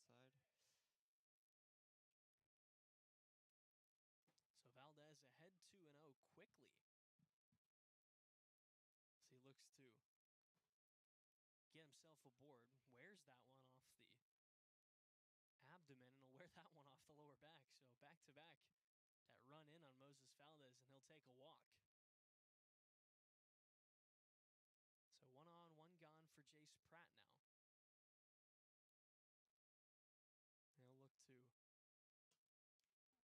the Aces in business here in the bottom of this first inning. 1 run on 1 hit in the top of the first for the Cyclones. They leave 1 runner aboard after that funky double play that ended the inning. First pitch to Pratt misses outside for ball 1. Schofield came out aggressively in the bottom of the frame. Swung at that first pitch and rolled over on it, but since then, Nissen struggling to find the zone as he induces a swing and miss there on Pratt. 56 says the radar, so it's all good. As that just misses outside, ball 3. 1 down, bottom of this first inning. As that's cut on and missed, and the count goes full 3-2. Pratt looking to unload on one. The payoff pitch sent out to center field. He does just that. Jace Pratt, a 2-run bomb, leaves the yard and gives the Aces a 2-1 lead. There's another, I believe, Jace Pratt's second home run this afternoon, or this evening. Going to bring the Aces up a run in this series. It's been quite active, really keeping the Aces in this series across all 3 games. Bring them to the lead now. Dylan Carroll will now step in. And after a relatively small ball week last week between the Cyclones and the Nighthawks, the baseball is really flying, or the wiffle ball, I should say, is really flying out of the yard this week. It's Dylan Carroll now, wearing the first pitch up and in for a ball. His Teach Me How to Dougie is his walk-up song. That'll miss up and out. Shout out John Wall. Bit of a gust of wind to the left there. We could blame that for the pitch. Outside, it's 3-0.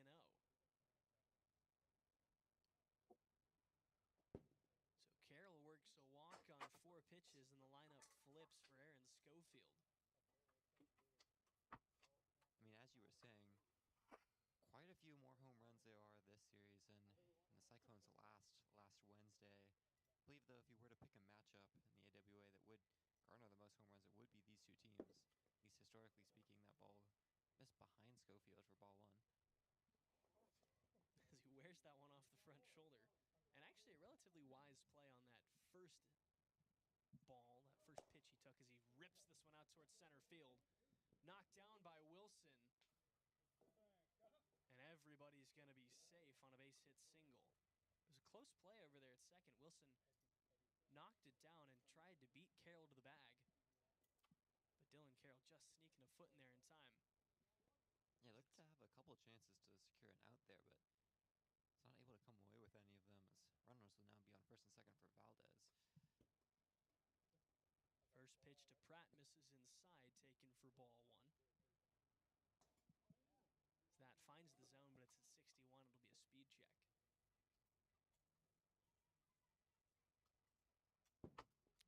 Inside ball 2 at 59. And yeah, like we said, lots of small ball last week. But this week, the offenses have really kicked into high gear. 2-0 to Valdez, leaves inside ball 3. Now the Rockin' Fire misses outside, loads him up again for Jace Pratt, who's already got 1 homer under his belt. Can he do it again? On the other side, Nissen still seems to be dialing in his pitches, making his both AWA debut in general, but also his pitching debut here. Seems to be finding the body of the batter quite a bit. Not quite the zone as much. Certainly not missing by much is Greg Nissen. It's a battle of the pitchers here. First pitch to Pratt misses outside. Ball 1. And this one really shaping up to be a big-time showdown on offense. Both pitchers have really struggled to find the zone as that's popped up foul. Only the 6th strike thrown by Nissen, and Pratt, of his 23 pitches, only threw 8 strikes. As they'll leave shaping up to be a good old-fashioned college baseball midweek, you might call it. A lot of runs, not a lot of pitching, as that finds the zone for strike two, and the count runs full. Payoff pitch. Where's it, ball four? And that's how you played another run. Whatever you need to get the job done brings Dylan Carroll home. And it's 3-1 aces here in the bottom of this first inning. As Carroll now gets a chance to continue adding on to this lead. But we called it out beginning of this series with the two substitutions coming in here with the Cyclones, two players making their debut.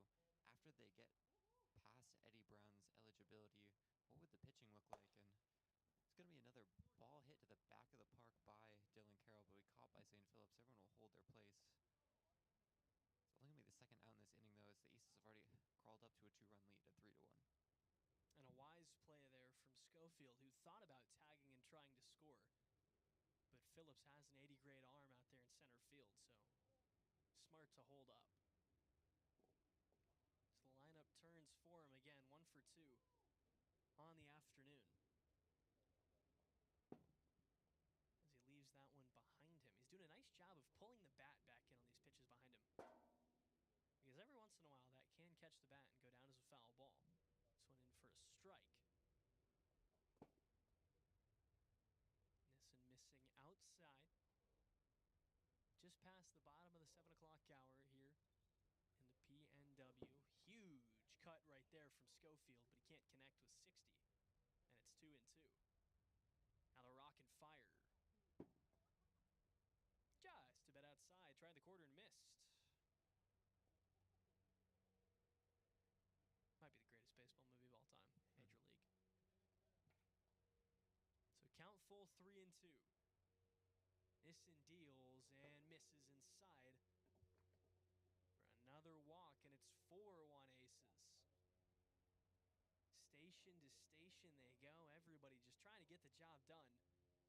And suddenly the Aces are a run away from hitting the run cap here in this first inning. Nissan's first pitch to Valdez misses inside once again. Any sort of run scoring here with 2 outs would take us to that run limit. As Valdez wanted to make it a grand slam and make this 8-1. Can't connect. Now the kick and deal, just missing outside, ball 2. Nearing 40 total pitches is Greg Nissen as he fires a ball in there, and it's 3-1. Deals ball 4. That's going to bring home a run, and that's going to send us to the second. A 5 spot hits the run cap. Don't roll me in my My apologies. I've been corrected. 6 runs. Was it 5 last year? Honestly, don't remember 100%. I think it might have been 6. Me jumping for joy, thinking I was going to hit bases loaded. So we'll try it again here at the bases loaded. My apologies. As that is a 6-run cap. So Jace Pratt is going to get to swing it with the bases loaded, and he's going to wear a ball to open this up. I had recalled that the maximum possible runs was 9 with the grand slam. This one popped up left side. Underneath it is Phillips, and he makes the play for the 3rd and final out. Pratt said he was jumping for joy getting a chance with the bases loaded. But he can't capitalize on it. We head to the second. 5-1 Aces, your score.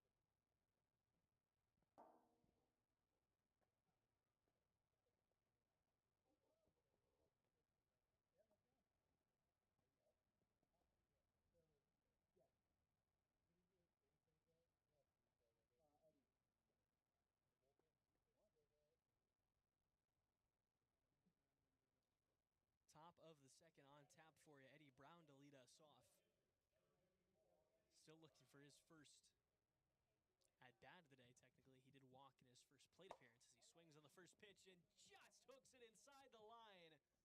Eddie Brown leaves the yard again, living up to the nickname on a ball that I thought was going to hook foul, and it curved back fair at the very last second. Yeah, the area over Club 65 seems to be a really hot target of our batters today. Quite a few home runs heading over there. A couple heading over the top of the club. Aaron Schofield had one that landed on the inside, but we'll start the Cyclones off with a good run this inning. Bring the difference down to 3. 5-2 is the score. And like you said, it's been a real derby for everybody hitting over Club 65. I mean, if you're thinking about it this way, if Julio Rodriguez in center field at T-Mobile where the Mariners play is the no-fly zone, then left field here right now is the yes-fly zone. Big cut from Wilson, but he can't connect. Pratt gets one back. It's 2-1. That'll drop in for a strike. And we saw Wilson warming in the bullpen. So the Cyclones could be opting to go with him for the second inning and beyond as that misses outside and moves the count full 3-2. You have to assume it'll depend on what all they can do here as Wilson holds off on ball 4 and tags himself a second free pass here in this third and final game.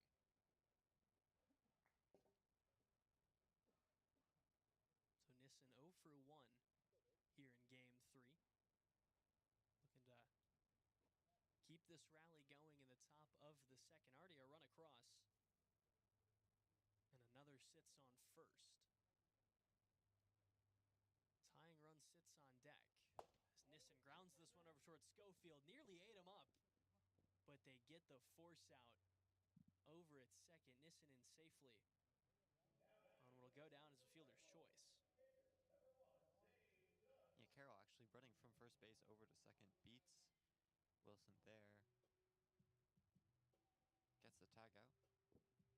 Ball fly almost over Zane Phillips' head, but ball 1. Catch it there at 50 for first strike on the board. And a nice pitch right there from Phillips, really trying, or from Pratt, trying to keep Phillips on his toes as that's cut on and missed at 51 and he falls behind. 1-2 pitch on the way. Swung on and missed at 57. Jace Pratt mixing Phillips up. And there's 2 down in the top of the second. Nissen on first. Brown comes to the dish. Already a homer across just a moment ago, and 4 homers in this series. The first 4 of his career at that. Really lighting it up. As he pulls this one left side, gets away from Schofield. Nobody home at first. Nissen rounds. He's going to come home. No throw. Nissen comes home. Brown goes to third. And this heater of a series continues for Eddie Brown.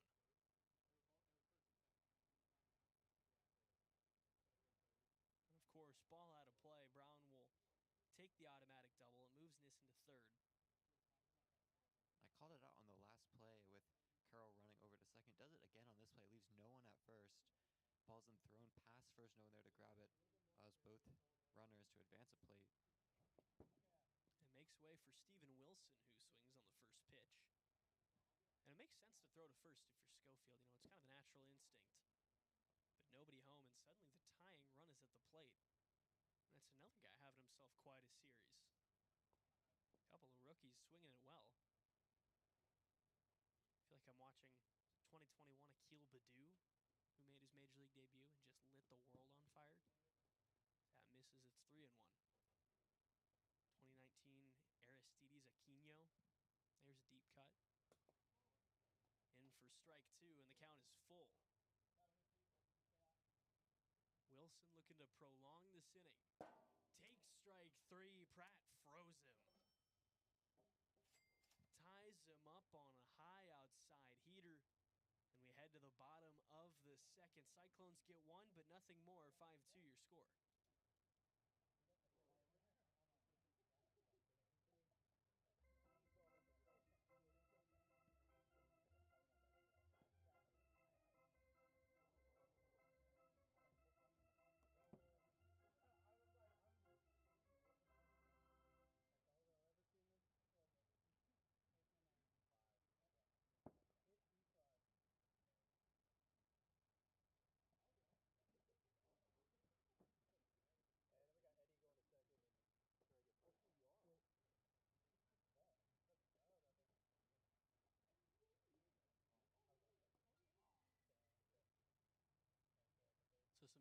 explosive alignment changes for the Cyclones.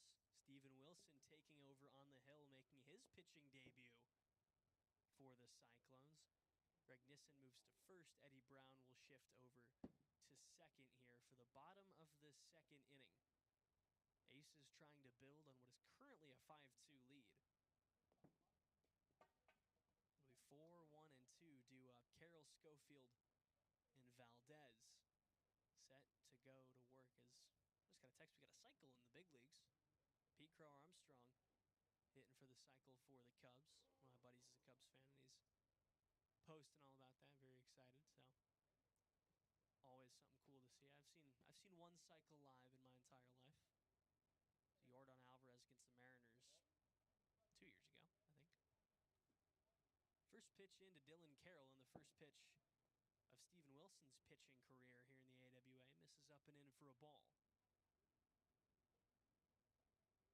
So this one skips just in front of home plate, and Carroll takes ball 2. He pumps this one out toward right field. He's going to leave the yard. Dylan Carroll, his second of the year, and it gets that run right back. It's 6-2.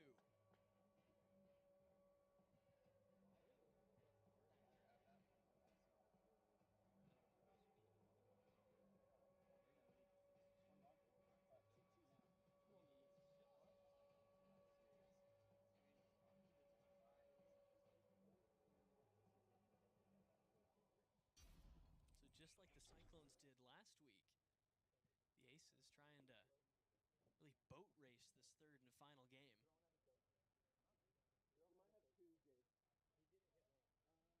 First pitch to Schofield was a ball. Second will be just the same. 6-2 your score now. Aces leading and looking to salvage this third and final game. Slow grounder hit over toward Brown. Nice pick attempt from Nissen, but he can't quite haul it in. And Aaron Schofield gets himself aboard to continue this second inning.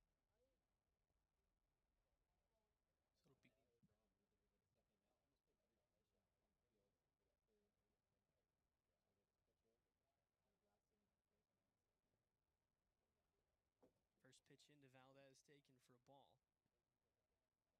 Gosh, who was it? There was somebody probably 10 years ago now for the Detroit Tigers who played all 9 positions in one game.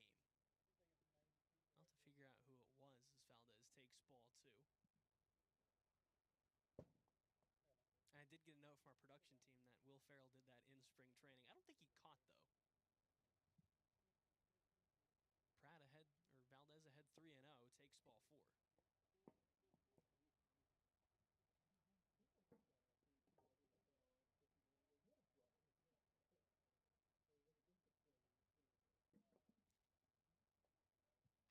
So 2 on, none gone for Jace Pratt. And he's got an opportunity to really extend this lead. He was giddy with delight in the first to hit with the bases loaded. As he leaves one inside for a ball here.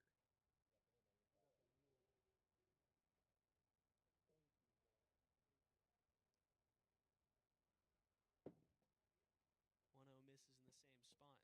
And yeah, I just got the word from the production team. Andrew Romine back in, it was 2016 or 17. 2017 is what they're telling me. All 9 positions in one game. That's a great YouTube video. 3-0 misses inside. It's a 4-pitch walk.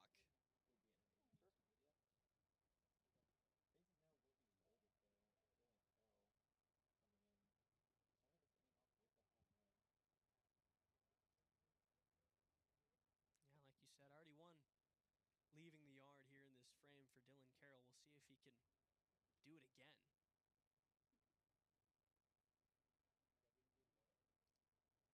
First pitch on the way, missing outside for ball 1. Big spot here for the cleanup man, Carroll. Leaves that one in a similar spot, 63. Wilson really reaching back for some velo here. That'll miss low at 56, and it's 3-0. Rock and deal here from Wilson. Cut on and missed at 51. Big time cut right there from Carroll. He was was looking for that second homer of the inning. 3 balls, 1 strike. Pushed back toward us and fouled off. Count full quickly, 3-2. Still nobody out here in the bottom of the second. 6-2 Aces your score. 3-2. Up high, ball 4, and another walk. Keeps the bases loaded and plates a second run. 7-2 Aces your score. The Aces, as they've been, as both teams have really been, very selective with their pitching. Taking a lot of balls, just trying to win the 18 inches over the plate. First pitch to Schofield misses low for a ball. 17 balls, 4 strikes across for Wilson. Make it 5 as Schofield waves at 56. 1 ball, 1 strike. Bottom of the second inning, bases loaded. Schofield leaves it outside for ball 2. Prime time opportunity as he pulls it foul. Yeah.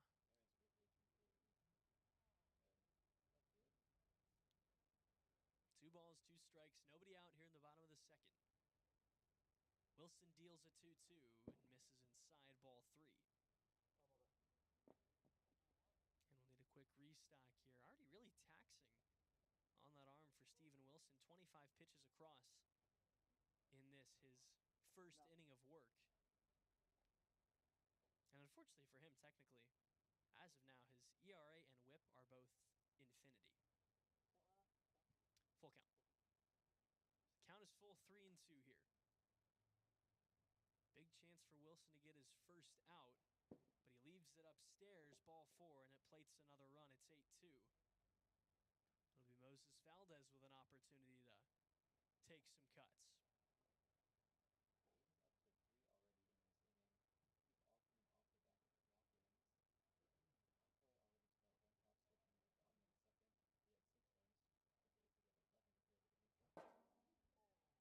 Valdez comes out swinging. He's through 4 plate appearances. He's yet to record an at-bat. He has walked 4 times already in this ball game. That'll miss low and outside for ball 1.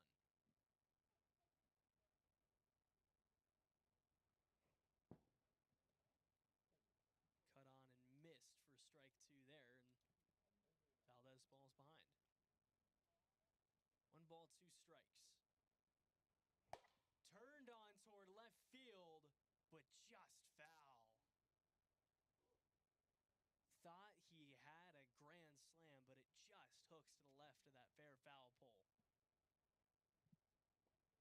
One's got to hurt if you're Moses Valdez. Almost had it, just a couple feet to the left. Now the 1-2 upstairs, ball 2, and it certainly does. You miss it by, the finest of margins. That'll miss low, ball 3. And Valdez doing a nice job of working his way back into this count after falling behind 1-2. Payoff pitch misses low, and a 7-pitch walk makes it 9-2.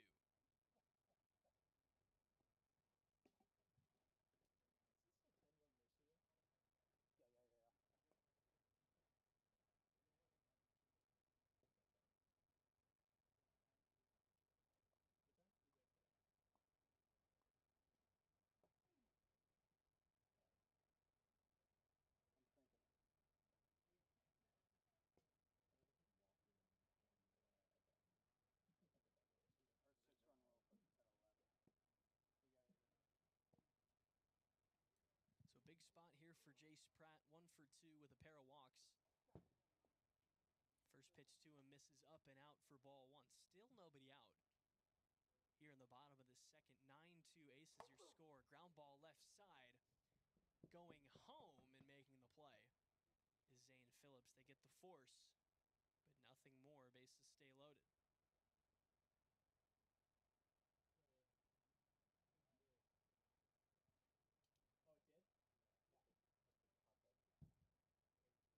And I'm being told by our replay review that it missed, so everybody's going to be safe, and it's going to plate another run. It's 10-2.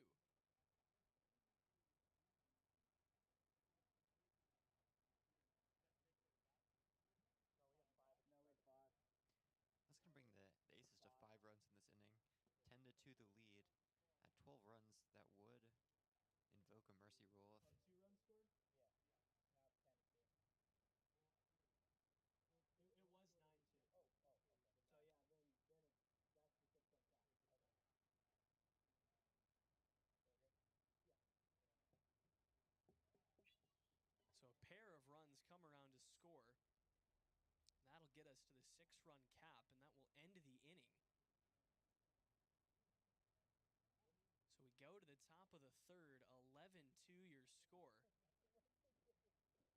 And the Cyclones with a little bit of work to do to try and get back into this one. Jace Pratt will look to close it out.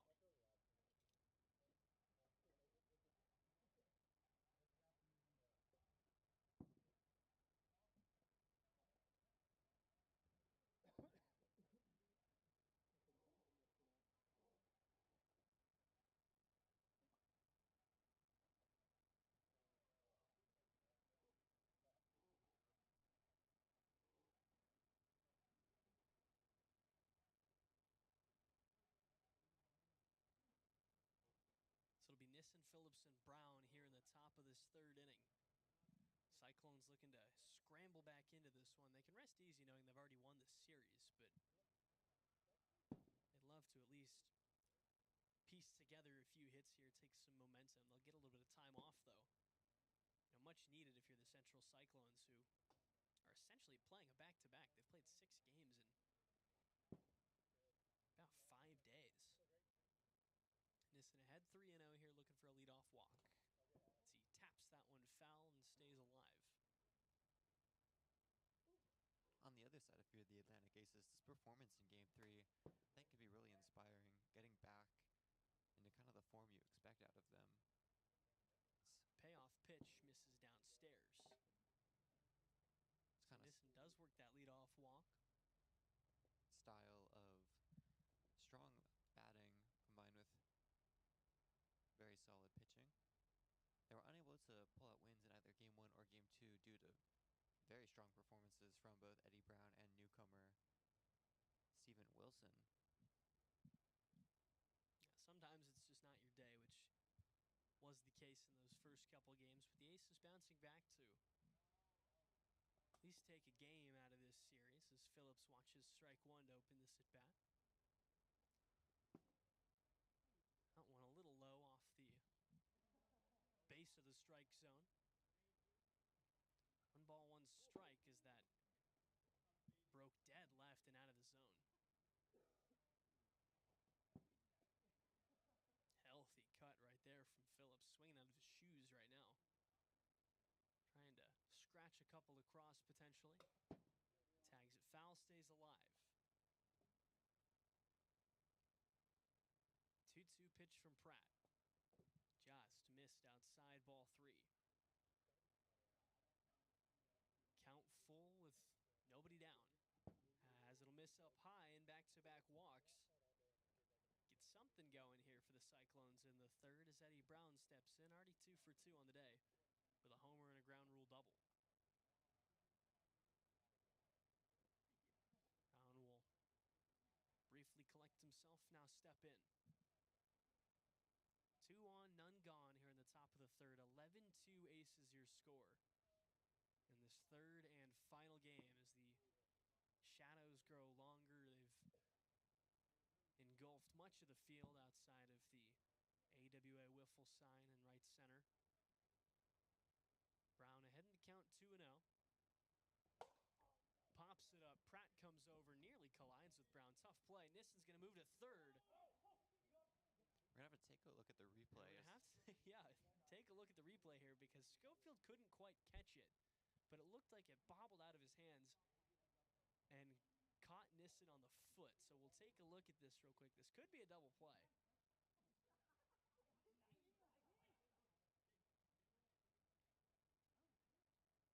Certainly don't see this every day.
in for a strike.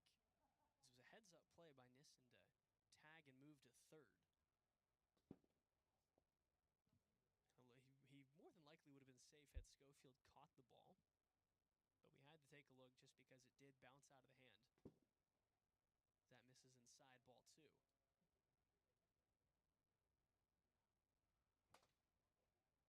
Tapped foul, and count runs even, 2 balls and 2 strikes.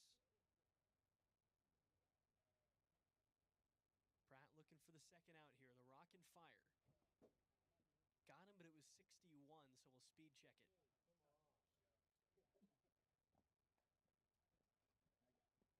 Pratt going to be a little bit disappointed in himself for letting that be a 61 speed check. Just 1 mph above what we allow. Nissen sits on deck. He would represent that third out should Pratt navigate his way around Wilson. The 2-2 on the way. Just missed. Whole heck of a lot of break on that. That was nasty out of the hand of Jace Pratt.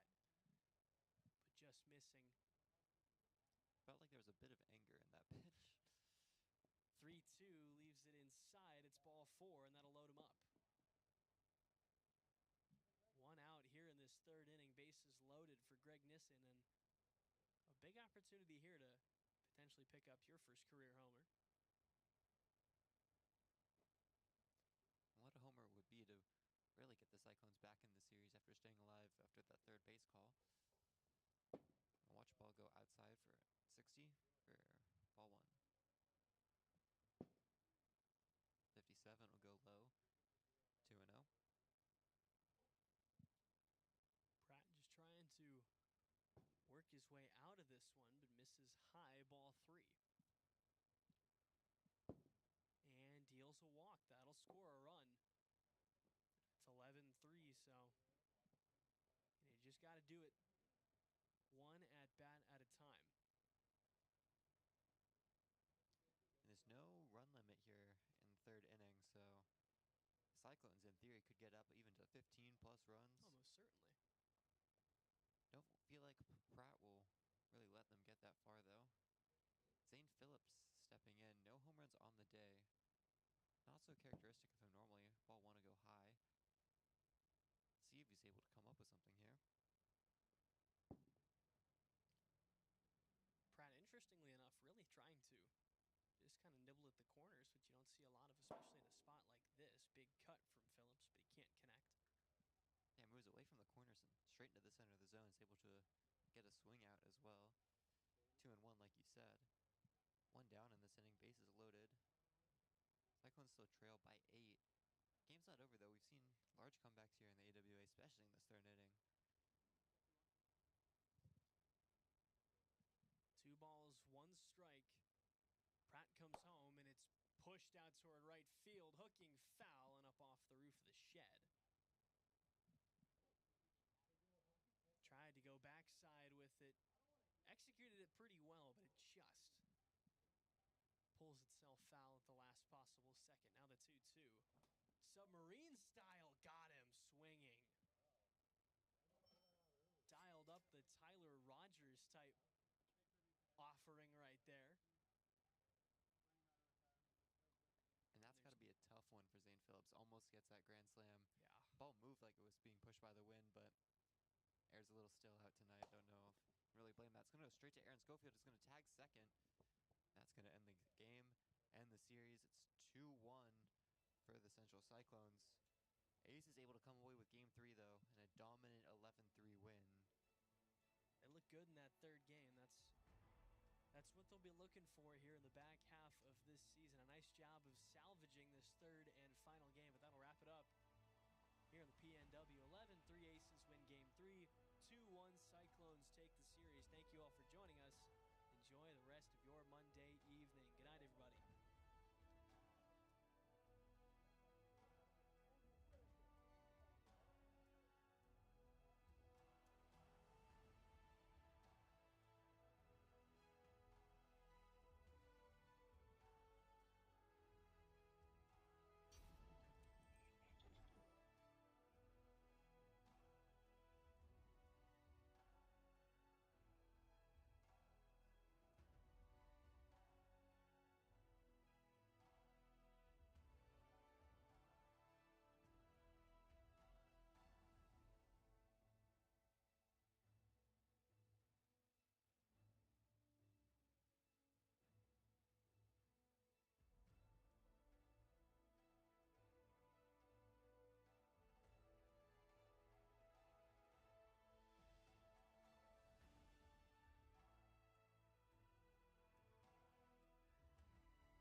Oh, what a night. All right. Thanks for watching AWA Wiffle Ball with your buddy Danielle Freak. We'll see you guys tomorrow for the next gaming stream. And we got more Creator Sports Network content coming at you later in the week. Be sure to subscribe and hit the thumbs up. We'll catch you on the flippity flip.